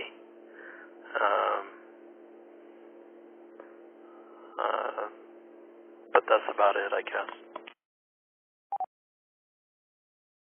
is that place an inhabited place, or is there like a, civilization there? Back to you. Oh, there's about 100,000 plus penguins there, and some sea lions. But there are currently no people living there. The Argentinians, before the Falkland War, the Argentinians were occupying the island as part of their. They had a quote weather station there, as they were trying to occupy the Isla Malvinas, it being one of the furthest east islands in the chain, because it's like 600 plus miles southeast of South Georgia, which is another island they were encroaching upon, not just the Falklands. So the British government claims all of these islands and all the water around them, and the Argentinians have claimed them, but the British ran the Argentinians out of the Falklands and out of South Georgia and also off of southern Thule. And the weather station, if you will, or the buildings that the Argentinians had built about 6 months after the war ended, the British went in there and destroyed the buildings. So there's a bunch of steel rubble on the island left over from the British blowing up and demolishing the Argentinian base that was on that island. Oh man, that sucks, because humans always getting into fights. Funny, when I remember when I was younger, I remember seeing TV from Argentina and seeing their posters in the background, that will state that the Malvinas, they'll call them, were from Argentina. They were still, they're still fighting that. That was interesting, I remember. Yeah, man, that's pretty cool that you get to go down there. How long ago was this? Back to you. A little bit over 20 years ago now. It's hard to believe that it was so long ago. I was there in February of January of 2002. So that means you were down there for their summer, and I'm guessing their summer is still cold as hell, right? Back to you. Well, I don't know. Not really cold as hell. It was going below freezing almost every night. It was warming up above freezing most days. We had some snow. We had a little bit of. We were only on that island for 4 days. This is for a ham radio de-expedition. So it's consistently in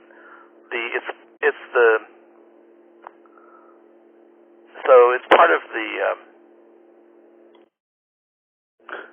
South Sandwich Islands. So this is part of the South Sandwich Islands, and that's a DXCC entity, and it's usually in the top 10 most wanted entities. There's some people went there, I don't know, 5 or 6 years ago. Maybe it was more recently than that. And we also went to, we spent about a week, or a little bit more than a week, in South Georgia. And we operated from South Georgia, but we stayed there longer. That's also historically a much sought-after place. Although South Georgia actually has a year-round population of some people on it. The British have a scientific base there, so they actually inhabit South Georgia year-round, but they only go and visit southern Thule and the South Sandwich Islands a few times a year, I think. Oh man, that sounds really exciting. I'm glad that you got to do those things. Obviously, it's I don't think I'll be doing those things because that sounds really far away and remote and not easy to navigate. A bunch of penguins, but that sounds really cool though. It sounds like a really neat thing that you got to do, and it's obviously a unique experience. Thanks for sharing that, by the way. Does anybody have any questions or comments for George? If so, please call in with your name and call sign.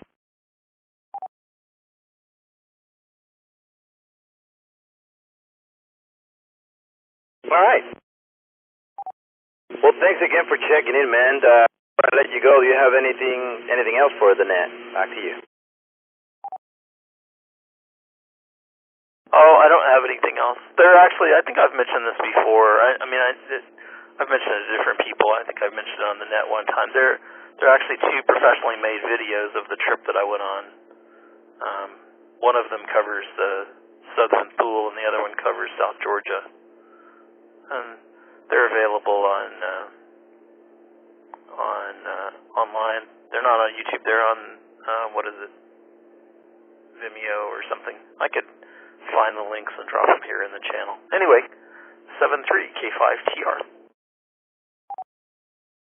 All right, George. Yeah, if you don't mind, that would be really rad if you put that link there. I would love to see that. But yeah, man, thanks again for checking into the net, man.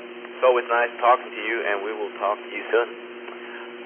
Then after George, we have Lance W5KEX with no traffic, and that was the last one that I have on this round. And you're listening to the Oak Hill Amateur Radio Club Thursday Night Net, brought to you by the Oak Hill Amateur Radio Club, call sign N5OAK, and by hands like you. We're here every Thursday night at 8 p.m. Central. If you're just joining us to the Oak Hill Amateur Radio Club repeater system and wish to participate, be sure your tone is set to 114.8. If you're using the University Link repeater system, please set your tone to 97.4. My name is Ernesto, KI5PZN, and I'm your net controller for tonight's net. We are currently looking for regular check-ins, so if you would like to check into the Oak Hill Amateur Radio Club Thursday Night Net, all you need to do is call in with your name and call sign. I'm listening.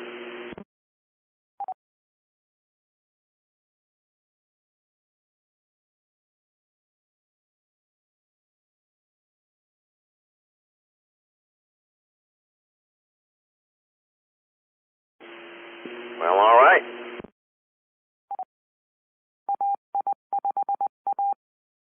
Sounds like it's time to wrap up the net. But before I do that, I'm going to read you a list of the local nets that we have access to around here so you can stay radioactive throughout the week. We start with Mondays, and on Mondays we have the Oak Hill Amateur Radio Club 6-meter Monday, hosted by Rick, AI5A. That's on 50.125 megahertz frequency, upper sideband, at 8 p.m. Again, that's 50125. On Tuesdays, the Oak Hill Southside Simplex, hosted by Ray, K5BZI, on the 146.555 megahertz frequency Simplex FM at 8 p.m. 146.555. Also Tuesdays at 8 p.m., the DMR Soundcheck Net is hosted by George, W5JDX, and Tommy, N5ZNO. That's on the 441.300 megahertz repeater. That's the DMR machine at 8 p.m. On Wednesdays, the UT Amateur Radio Club Wednesday Net, hosted by Matthew, KN4LRA. And that's through the University Link repeater system and the N5OAK repeater system. That's at 8 p.m. On Thursdays at 7:30, we have the Oak Hill CW Net. Right before this one, it's hosted by Pat, W5WTH, and that's on 3.532 megahertz frequency at 7:30. 3.532. On Thursdays, we have the Oak Hill Thursday Night Net, hosted by a different operator every week. That's through the N5OAK repeater system and the University Link repeater system at 8 p.m. On Fridays, we have the famous Oak Hill Friday Night Trivia Net, hosted by Rusty, WZ5BBS, that's on the N5OAK repeater system and the University Link repeater system, again at 9 p.m. On Saturdays, the Austin Amateur Radio Club Elmer's Net, hosted by Jeff, N5MNW on the 146.940 megahertz repeater at 7 p.m. At 9 p.m., the 220 megahertz Guys original preservation net hosted by Steve KB9DSQ. That's on the 224.100 megahertz repeater at 9 p.m. on Saturday. On Sundays, we have a bunch of stuff going on. We have the Austin Amateur Radio Club 10-meter net, hosted by Rod, W5NDS. That's on the 28.410 megahertz frequency, upper sideband, at 3 p.m. 28.410 at 3 p.m. on Sundays. At 7 p.m., the Travis County Aries Weekly Net. That's on the 147.360 megahertz repeater at 7 p.m. At 7:30 p.m., the Weekend Wind Down Net, hosted by me, Ernesto KI5PZN, and Mireya KI5SYX. That's on the University Link repeater system and the N5OAK repeater system. Again, that's on Sundays at 7:30 p.m. At 9 p.m. on Sundays, the Austin Amateur Radio Club SwapNet, hosted by Jeff, N5MNW, and that's on the 146.940 megahertz repeater at 9 p.m. And those are all of the nets that we have access to, local nets, so you can stay busy and radioactive throughout the week. Doing one last call for check-ins. Does anybody want to come in and do a last round check-in? If you do, please call in with your call sign and name.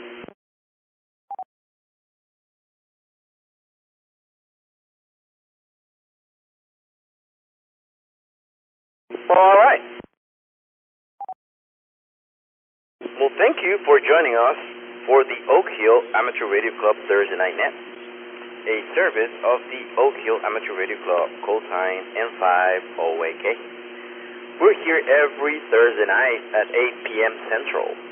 We're a non-profit based in Austin, Texas. For more information, please visit n5oak.org, where you can read about the club, sign up for our email list, or donate to support the continued growth of amateur radio. You may also consider joining our Discord group, where we stay in touch when we are not on the radio. We would also like to thank Kyle, KA5D, for linking the University Link repeater system for this net.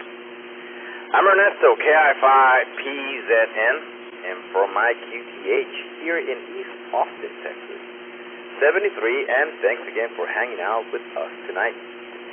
This system is now returned to regular amateur use. Good night, y'all.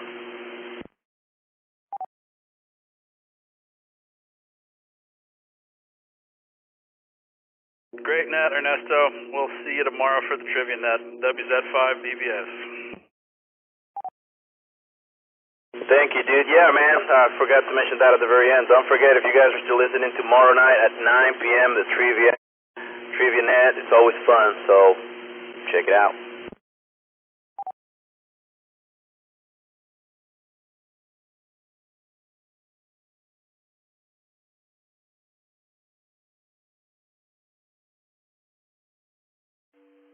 N5AFC.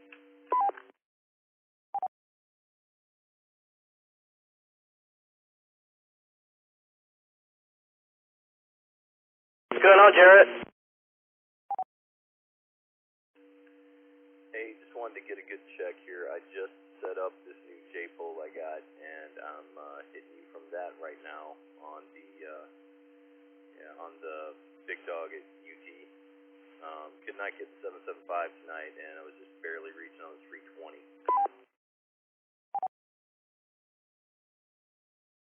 Well, I don't know. I think you're saying that you're hitting the 320 repeater. If that's the case, you might want to try the 775 repeater, because you were talking yesterday into the UT net, and your audio was really strong and clear. So if you are if you're using the 320 repeater, I think you're Pflugerville, if I'm not mistaken, or at least north. You might want to try the 775 repeater that's on UT because I'll be closer to you, back to you.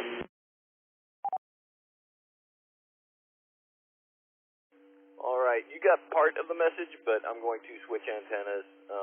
Thanks for the check, and talk to you shortly. N5 AFC.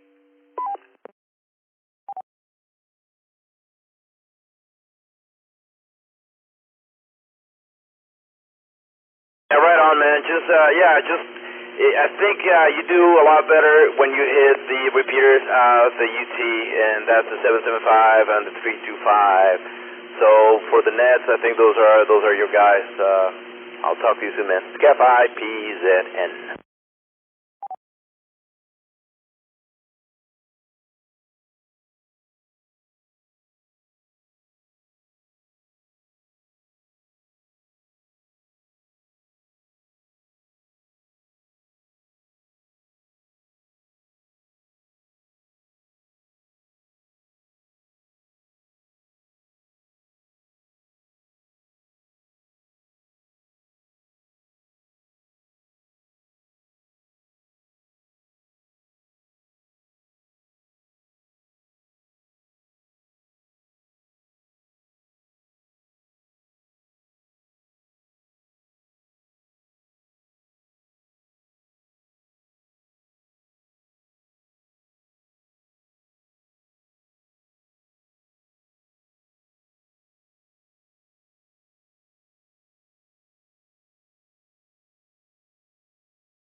KF5CCN from WB5TXW, over.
KI5CCN from WB5TXW. Hola, hola, Coca-Cola. Cambia. Dígame, sprácame. Over.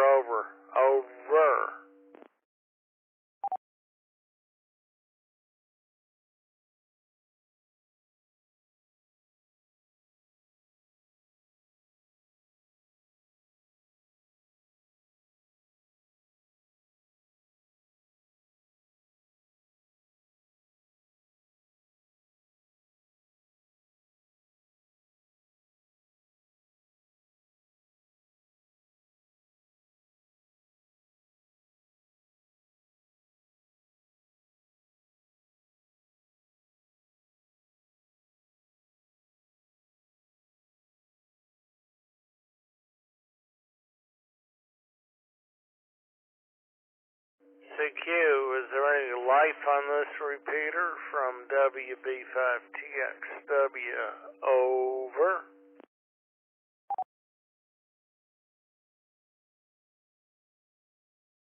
Hi, KI5KSR is alive and listening.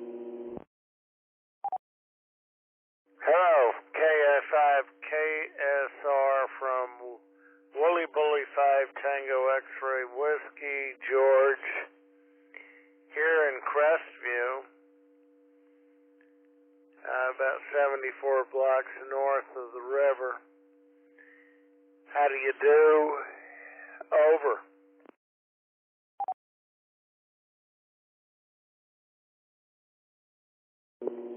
Well, I do pretty well, pretty fine, pretty good, pretty all right. I don't know.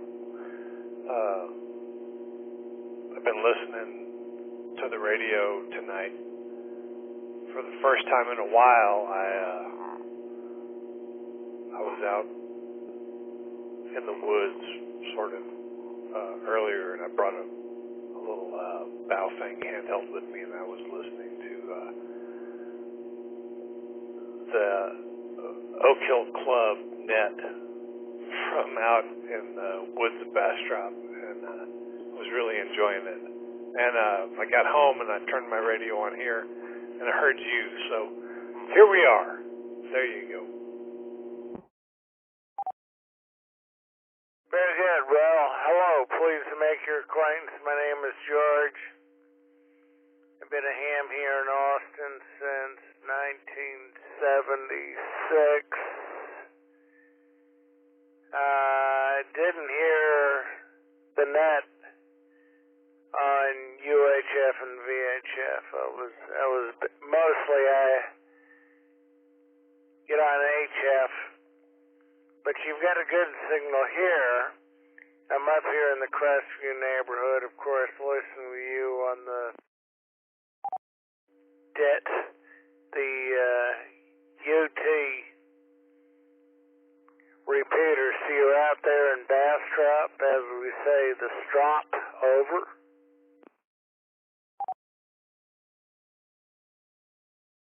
Yeah, Roger. I'm down kind of in the river valley, in sort of downtown Bastrop. I'm down low here. But earlier I was up on the lake, around Lake Bastrop, and had a little Baofeng handheld, and I was listening in. There was some good conversations and good stuff going on there. I couldn't believe I could hear it, honestly.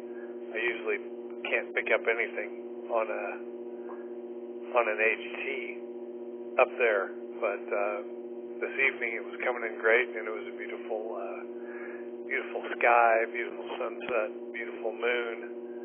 It was a really nice time to be out. Oh, that's great. WB5TXW here. I wonder if you know what phase is the moon in. I can look it up on the great internet, but are we close to the full moon? Let's see, this is the 8th. We could be close. Yeah, it's certainly humid enough outside, so that helps propagate VHF and UHF, so that's sounding good. that might have helped you out. That's kind of a belief system, you know, propagation effects. But groovy. Well, I've been down to Lake Bastrop and up and down the Colorado River for decades. But I'm up here in Central Austin, just hanging out, trying to stretch my shoulders. Had some stuff caught off of me today by the dermatologist, and it's kind of funny.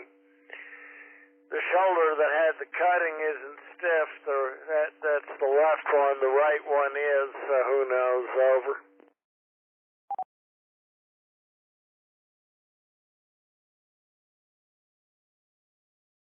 Yeah, Roger. I've had 3 surgeries on one shoulder over the span of about 3 years, and that was enough to pretty much swear me off of going in for any more surgeries. I wish you the best of luck with getting that all back together. It took me a long time to start feeling like my shoulder was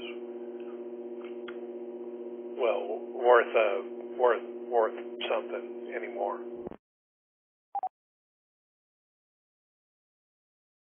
Well, thank you. I've had worse problems, but I'm sure I'll have worse in the future. But this is the way it goes. It's just the price of doing business, you know, over.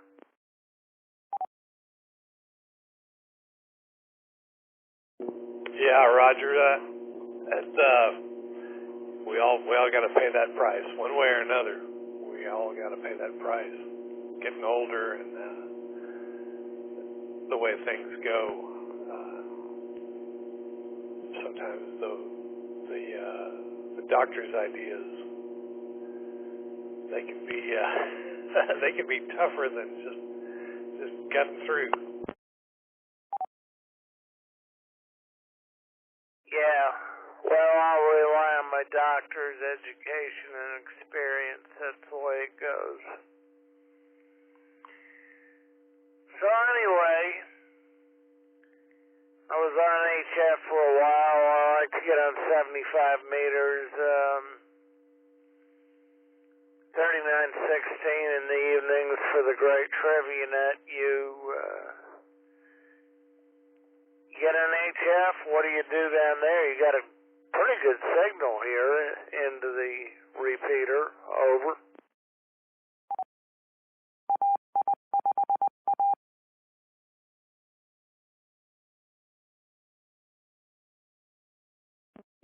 Well, I'm not much on HF. I got my tech license back when COVID happened, and I haven't done much to advance it yet. I still need to test for my general. I go and do the practice tests on the internet, and I'll pass okay. But I just haven't gotten around to doing it yet. So I don't do a whole lot on HF, but I get on 10 meters and maybe some 6 meter now and then. But man, I sure want to find some time to upgrade to my general license so I can get into some of these other bands that you're talking about. AI5OS. Well, I tell you what, I'll give you a little advice while you're studying for your general. Get on the ARRL webpage and order up the antenna handbooks that they have. That'll help you out into the future. Because, you know, it's easy enough to make HF wire antennas. Otherwise, you can spend a lot of money being fooled by the retailers. Over.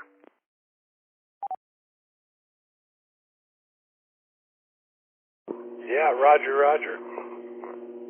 There's a lot of people out there who have a lot of creative ways to separate you from your money. So I understand that for sure. There was another station that was trying to get in there. I didn't catch the call sign, but y'all go ahead. Come on. Yeah, good evening. Hey, George, and hi there. Didn't catch the name there. But no, George is right. I've been a convert here.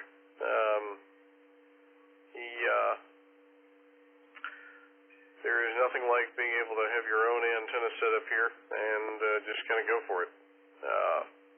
There is no reason, now that I know what I know, there's definitely no reason to buy any antennas when you can make them. It is fun, and you'll get a lot of satisfaction of being able to do that. You can even do it with 2 meters and whatnot if you're so inclined. I mean, it's I saw, even if you look in QST, you can absolutely there's a little project in there to make a dipole out of a lamp cord. So there are lots of ways to be creative so you don't have to spend money on an antenna. This is AI5OS. Name's Justin.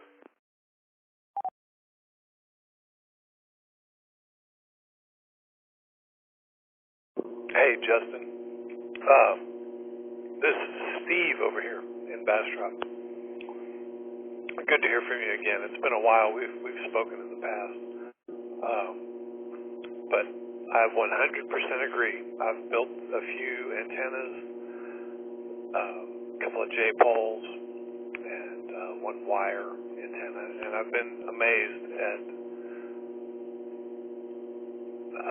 I wouldn't say the simplicity of it, but I'm amazed at how easy it is to make something that works, and the rewards that come from that are it's really satisfying.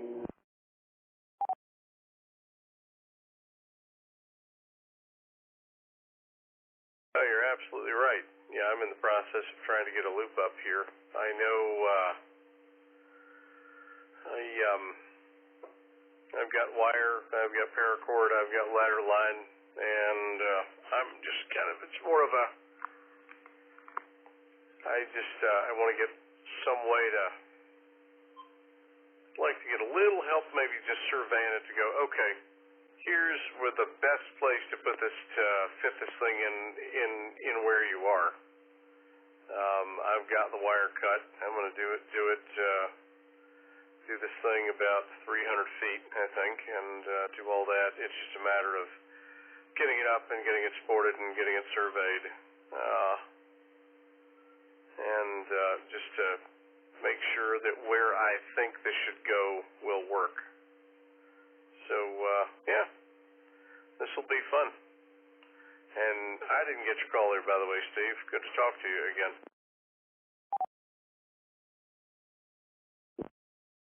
Yeah, Roger, Justin.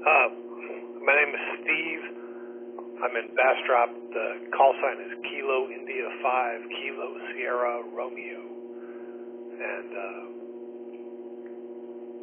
putting up a long, like a big loop antenna, that's something I'd love to do sometime. It's a project I'd love to try. I've got a pretty good space for it.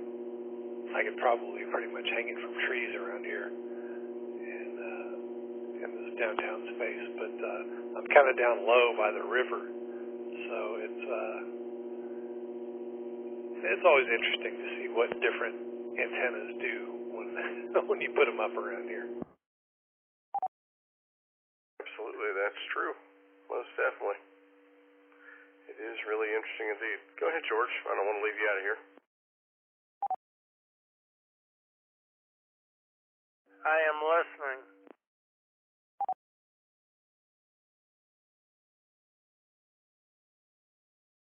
Alrighty then. Yeah. Yeah, no, I hear you, Steve. It is quite something. I've got, like I say, I've got 500 feet of wire. My plan is to do a loop for 80 meters. I'm just going to make it long.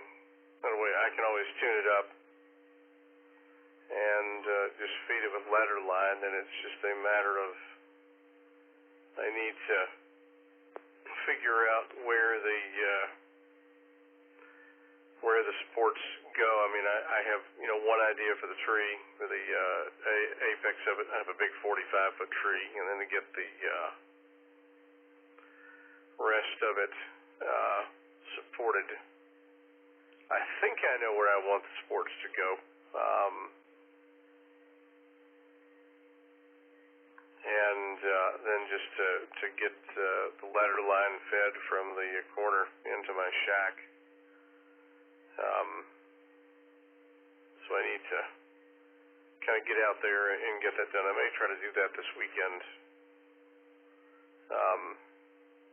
It's the whole thing of supports. I've got masked, and it's just how to get them, where to get them properly set, so that because I think I need to get two supports, one support on the two sides of the triangle there, and see what happens. But no, this is definitely fun. I mean, this is the funnest part of the hobby. So yeah, hopefully you have a chance to get on and get upgraded and kind of go from there. That'll be you'll really enjoy HF. I like it a lot. I tend to hang out down around 80 and 40 meters. In fact, 80's kind of become the comm channel, which is weird, but HF is far more fun than digital. It's you actually can hear people, and they don't sound like they're underwater. Go ahead.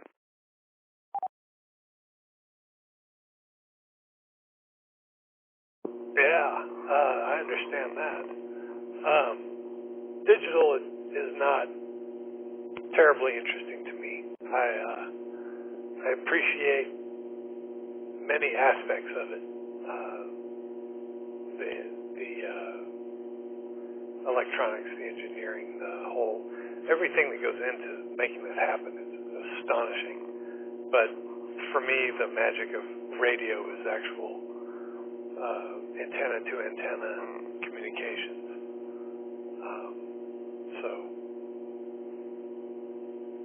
Yeah, I get it.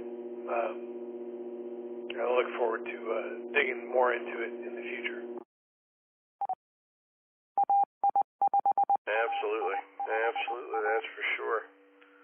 Yeah, hopefully you can, and you'll be able to make something work here.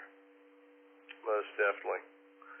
Well, I'll tell you what, I don't want to take over the conversation here, but I've got to get a couple things done, and then I'm going to head off to bed. I'm starting to fade, but I want to come in here and say hi, because I heard some antenna chatter and everything in my ears naturally perked up. So it has been a pleasure for sure, and hopefully we can do this again. When you get your upgrade there, hey, hope to see you on the bands, on the lower bands, because they are fun. I mean, 10 meters, yeah, it's nice, but once you get down to 2480, the whole thing gets, it is a challenge to get things to work, because there is a bit of trial and error with the formulas to be your guide, but once you get all that stuff going, it really is. It opens up a whole new world of radio that you may not have been aware of, in my opinion. All right, so Justin, you hear me over? I do, yes, sir. Go ahead. All right, my horizontal loop is starting to decay. It's been up there since 2007. And it's, okay, so I've got a bunch of, what do I have? Twin lead 14 gauge and a bunch of 14 gauge, stranded wire up in trees, and it's starting to fall out. Eventually I got to pull it out. And and I don't know when that's going to happen. I'm going to have to get some help because I've almost killed myself with electrical lines. There's some famous stories here in Austin about that. But you want me to coil that up for you and give it to you? Over. Coil up the ladder line or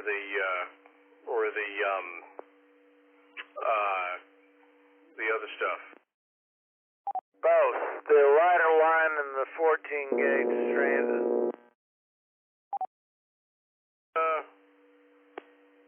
Sure. I mean, if you're gonna get it out of there, sure, I'll take it.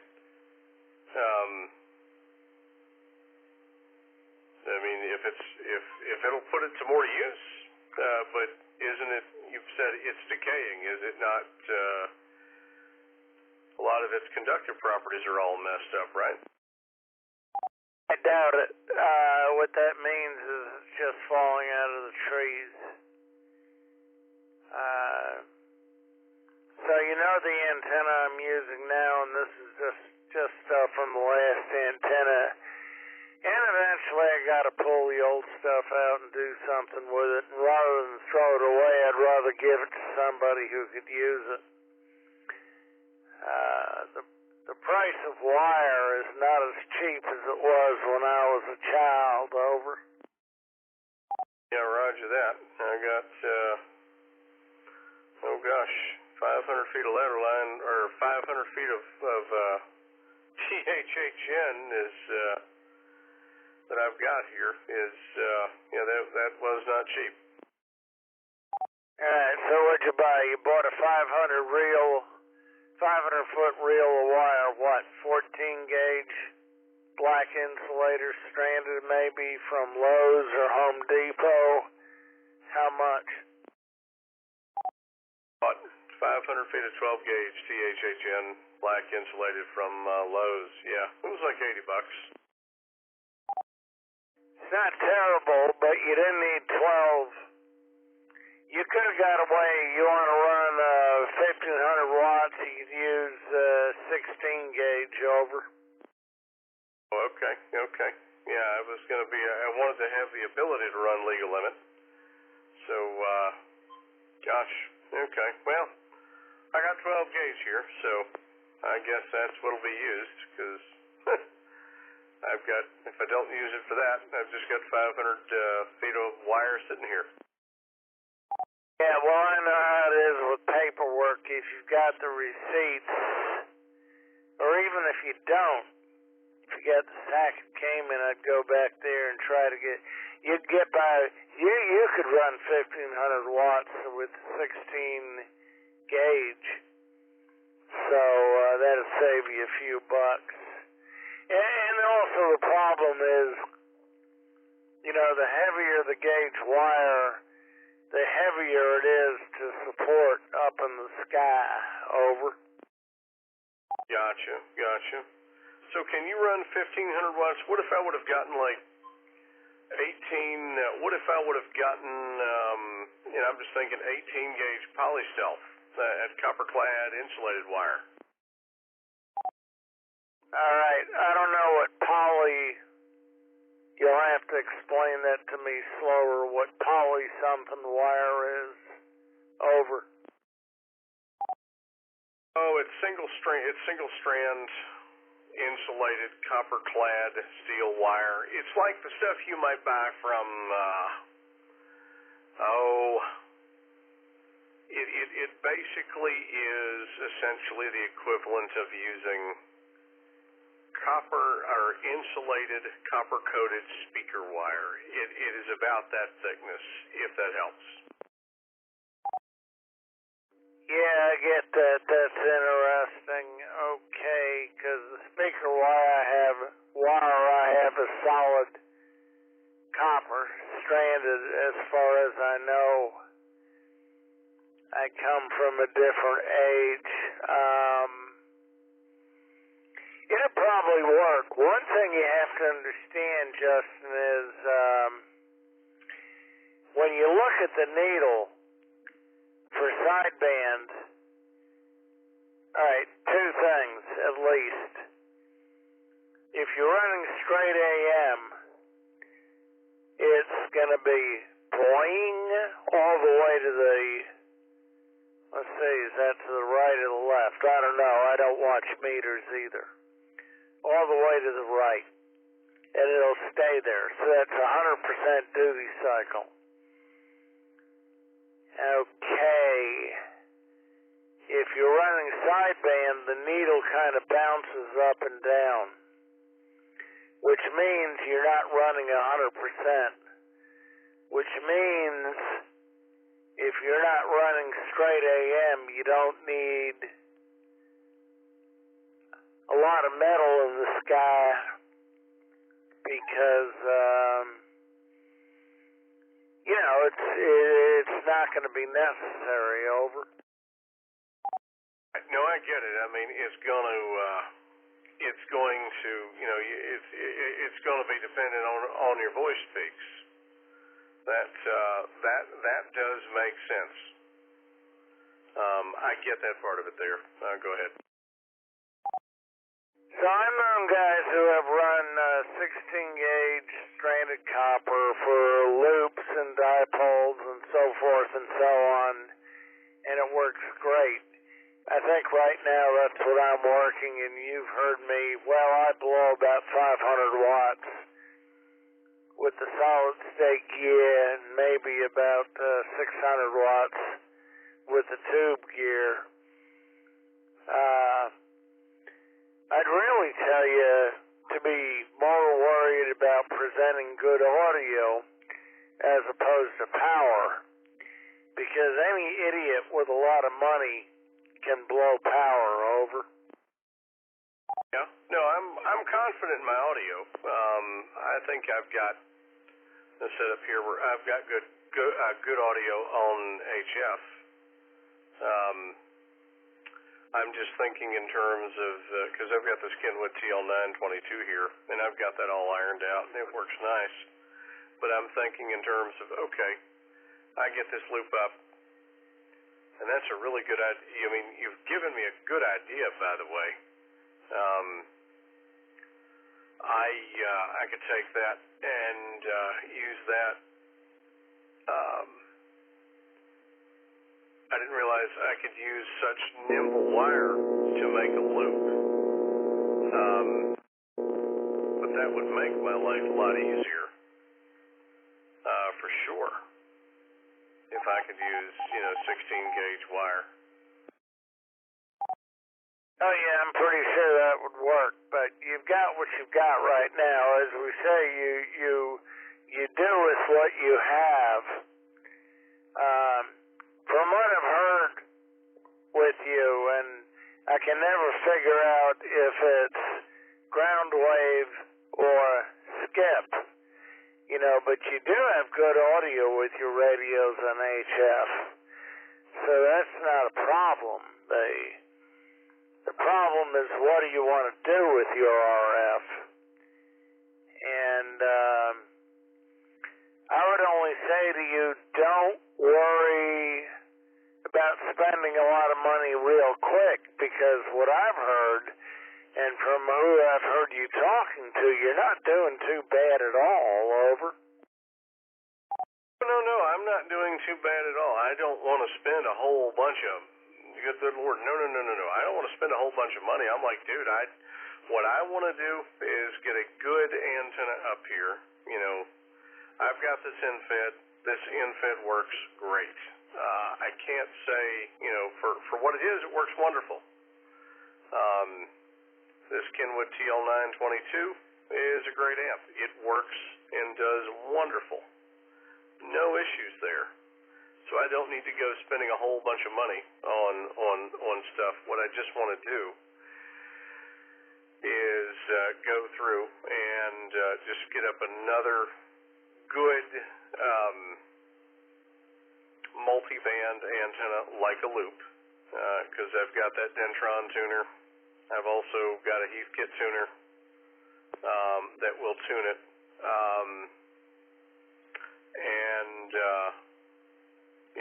I'm good. right? I am totally fine.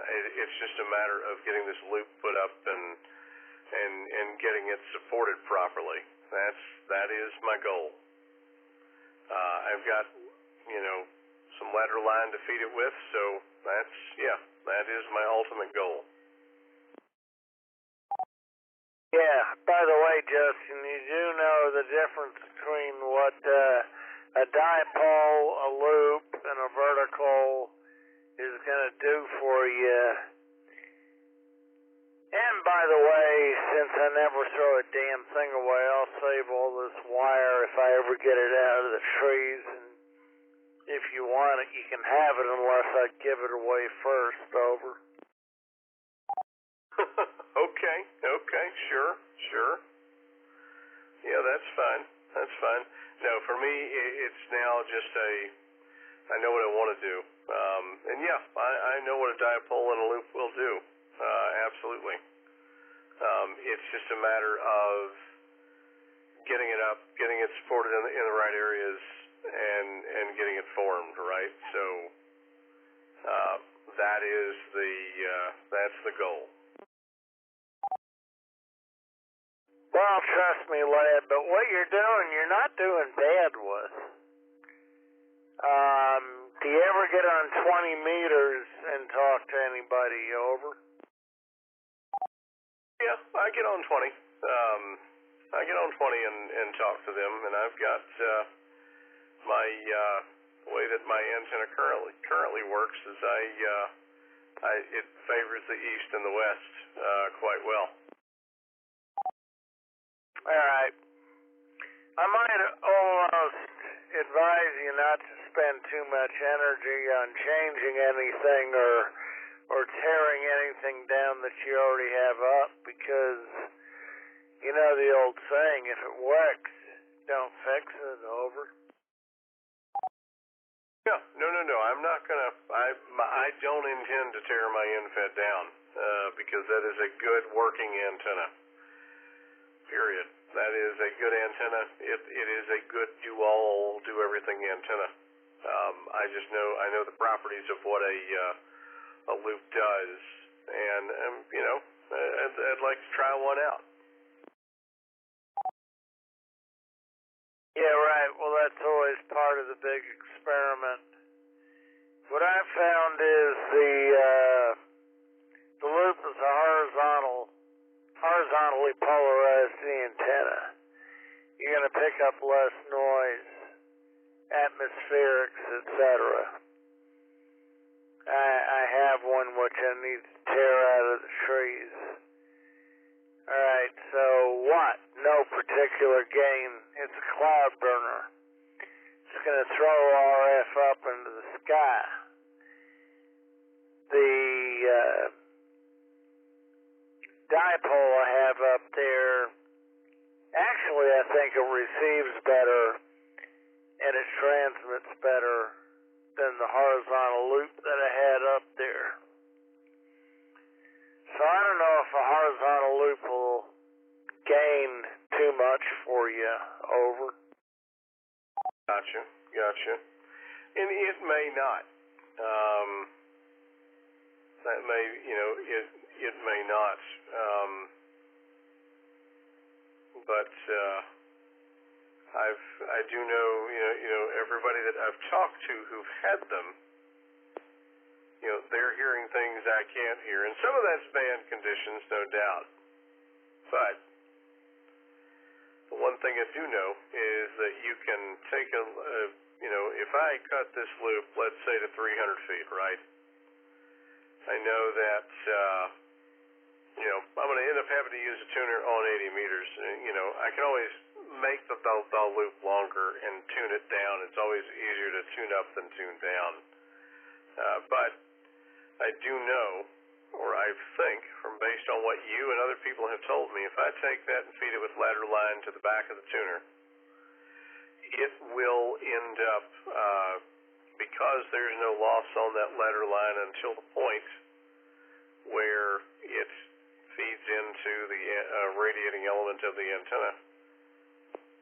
It theoretically says I should be able to hear better, and more of my signal goes out into the air or up into the atmosphere. Maybe.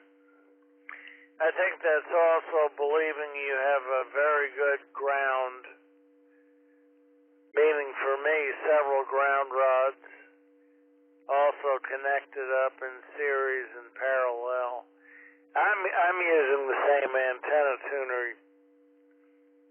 I think you have the Heathkit 2060.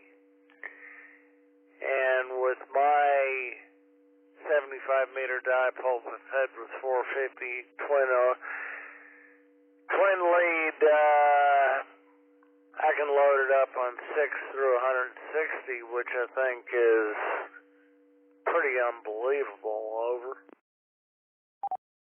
Yeah, no, I agree. It is pretty unbelievable. Yeah, I've got a Heathkit 2060 and I've got that Dentron Super Tuner, which right now the Heathkit, it's got a weird issue with coax switch, so I've got somebody getting inside of it trying to clean that up because it does some weird stuff. But right now I'm on the Dentron Super Tuner and it's doing quite well in the interim. All right. Now, which tuner has the bad inductor? Over. It's that Heathkit 2060, the coax switch that goes from, it's got bypass coax 1, balance feed line, and coax 2. Coax 1 and coax 2 have a weird issue where it tends to act a little flaky when you're trying to receive a signal. But when you can get it to receive, it definitely, going through that tuner, you can you can certainly tune a little more, a little easier than you can even with the Dentron Super Tuner. Over. Gotcha. Well, I have both tuners. Okay. 2060. Any of these antenna tuners, even though they seem to be very enclosed, are going to collect dust. So the 2060, there's something called deox. You understand deox? Deoxant. You don't want to get it on your skin too much. You don't want to breathe it. You certainly don't want to spray it around flames. It's out of a can. Propellant.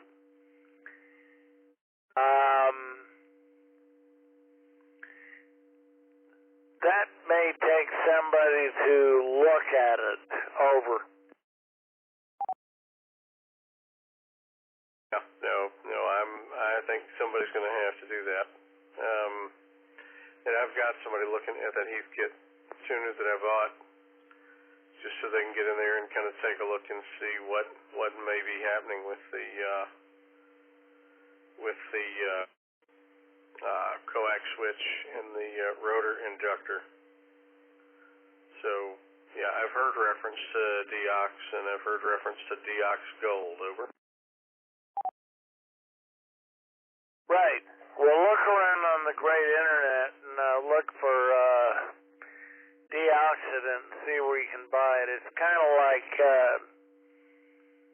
ham radio holy water. It's good for cleaning out switches and switches on microphones and so forth and so on. But once again, it's kind of like you don't want to get it on you too much or breathe it. Gotcha. Okay. No, that's good to know. So it comes out in a spray, is it right? Oh, yeah. I mean, I used to buy it up at Fry's. It's in a can. And you know what I mean by propellant. That means there's pressure inside. And, it's nothing you want to have around a flame or a cigarette. I don't smoke. At least not for 20 years, but you know what I'm saying. Yeah, no, I know what you're saying. So it's obviously got an aerosol, a bit of aerosol in it. So yeah, no, I don't. I vape, but I don't smoke. So totally makes sense. Right. In the days in the 70s, we used to call it capacitor cleaner.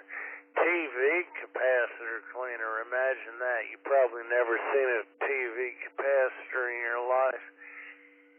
But you used to be able to buy it at Radio Shack, and you just put it in the capacitors. Well, now it's useful for switches and cleaning connectors and so forth. Okay, yeah, that's good to know. I'll give that a try and see what happens. Well, look around it on the internet. You know, you can probably find it on Amazon. I don't know if they mail that stuff. You know, it's definitely potential for explosive. But you used to be able to buy it at Radio Shack and Fry's and so forth and so on, relatively cheap. I mean, $5 a can. I've got one up here on the shelf. You know, so the other alternative is to use alcohol. Well, propyl alcohol out of a drugstore is about 25% H2O. And that doesn't help. Right. No, that makes sense, absolutely.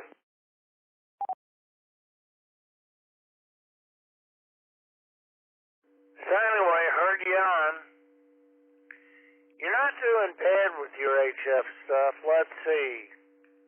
Tomorrow night, what did it do on the great 3870?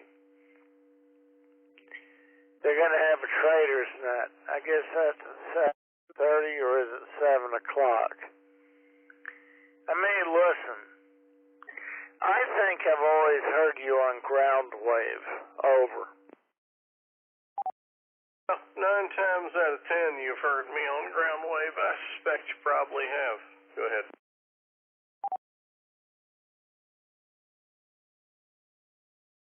All right. Well, keep after it. I'm only here to help you wreck your future, over. Well, it's already been wrecked. You're just going to help me total it. That's it. Trust me, lad. If I had ever kept a ledger of how much money I'd spent on ham radio gear, time and effort, who knows, over. Oh, yeah. No. You're absolutely right. No, I mean, there's all kinds of crap you can buy and get in with this thing. No, I'm just kind of going, okay, yeah, I want to get this, I want to get a loop up because I've heard a lot of people talk about it. I want to try this and see how well this works. And at that point, I would be quite happy, to say the least, to get that up there. And hey, you know what? If it doesn't work, it doesn't work. But at least, I know I've tried. So, but I am excited about trying this. Getting lateral line into the tuner, and seeing what happens. Of course, I could just use on the unbalanced side of this thing. Just hook up a random piece of wire, I guess. String it right out the window, cut it to whatever, and I guess bring the other end back in, put it on the tuner as well, and just see what happens. There is that option too. No, you don't want to do that. You want to take a piece of wire, a quarter-wave piece of wire, 4 o'clock. How dare you? Zulu time. Take a quarter-weight piece of wire, hook it on the back of wherever you hook it on for your 2060, and just put it out into the trees. Don't hook it back, over. Okay, just put it out into the trees and just put a, gotcha, and just have something supporting on the end of it. Makes sense. Maybe. I'd try it, but you don't want to make a loop from your antenna tuner out into the trees and then back to your antenna tuner. You just want to hook it up to the antenna tuner and throw it up in the trees, over. Roger that. Okay. No, that makes sense.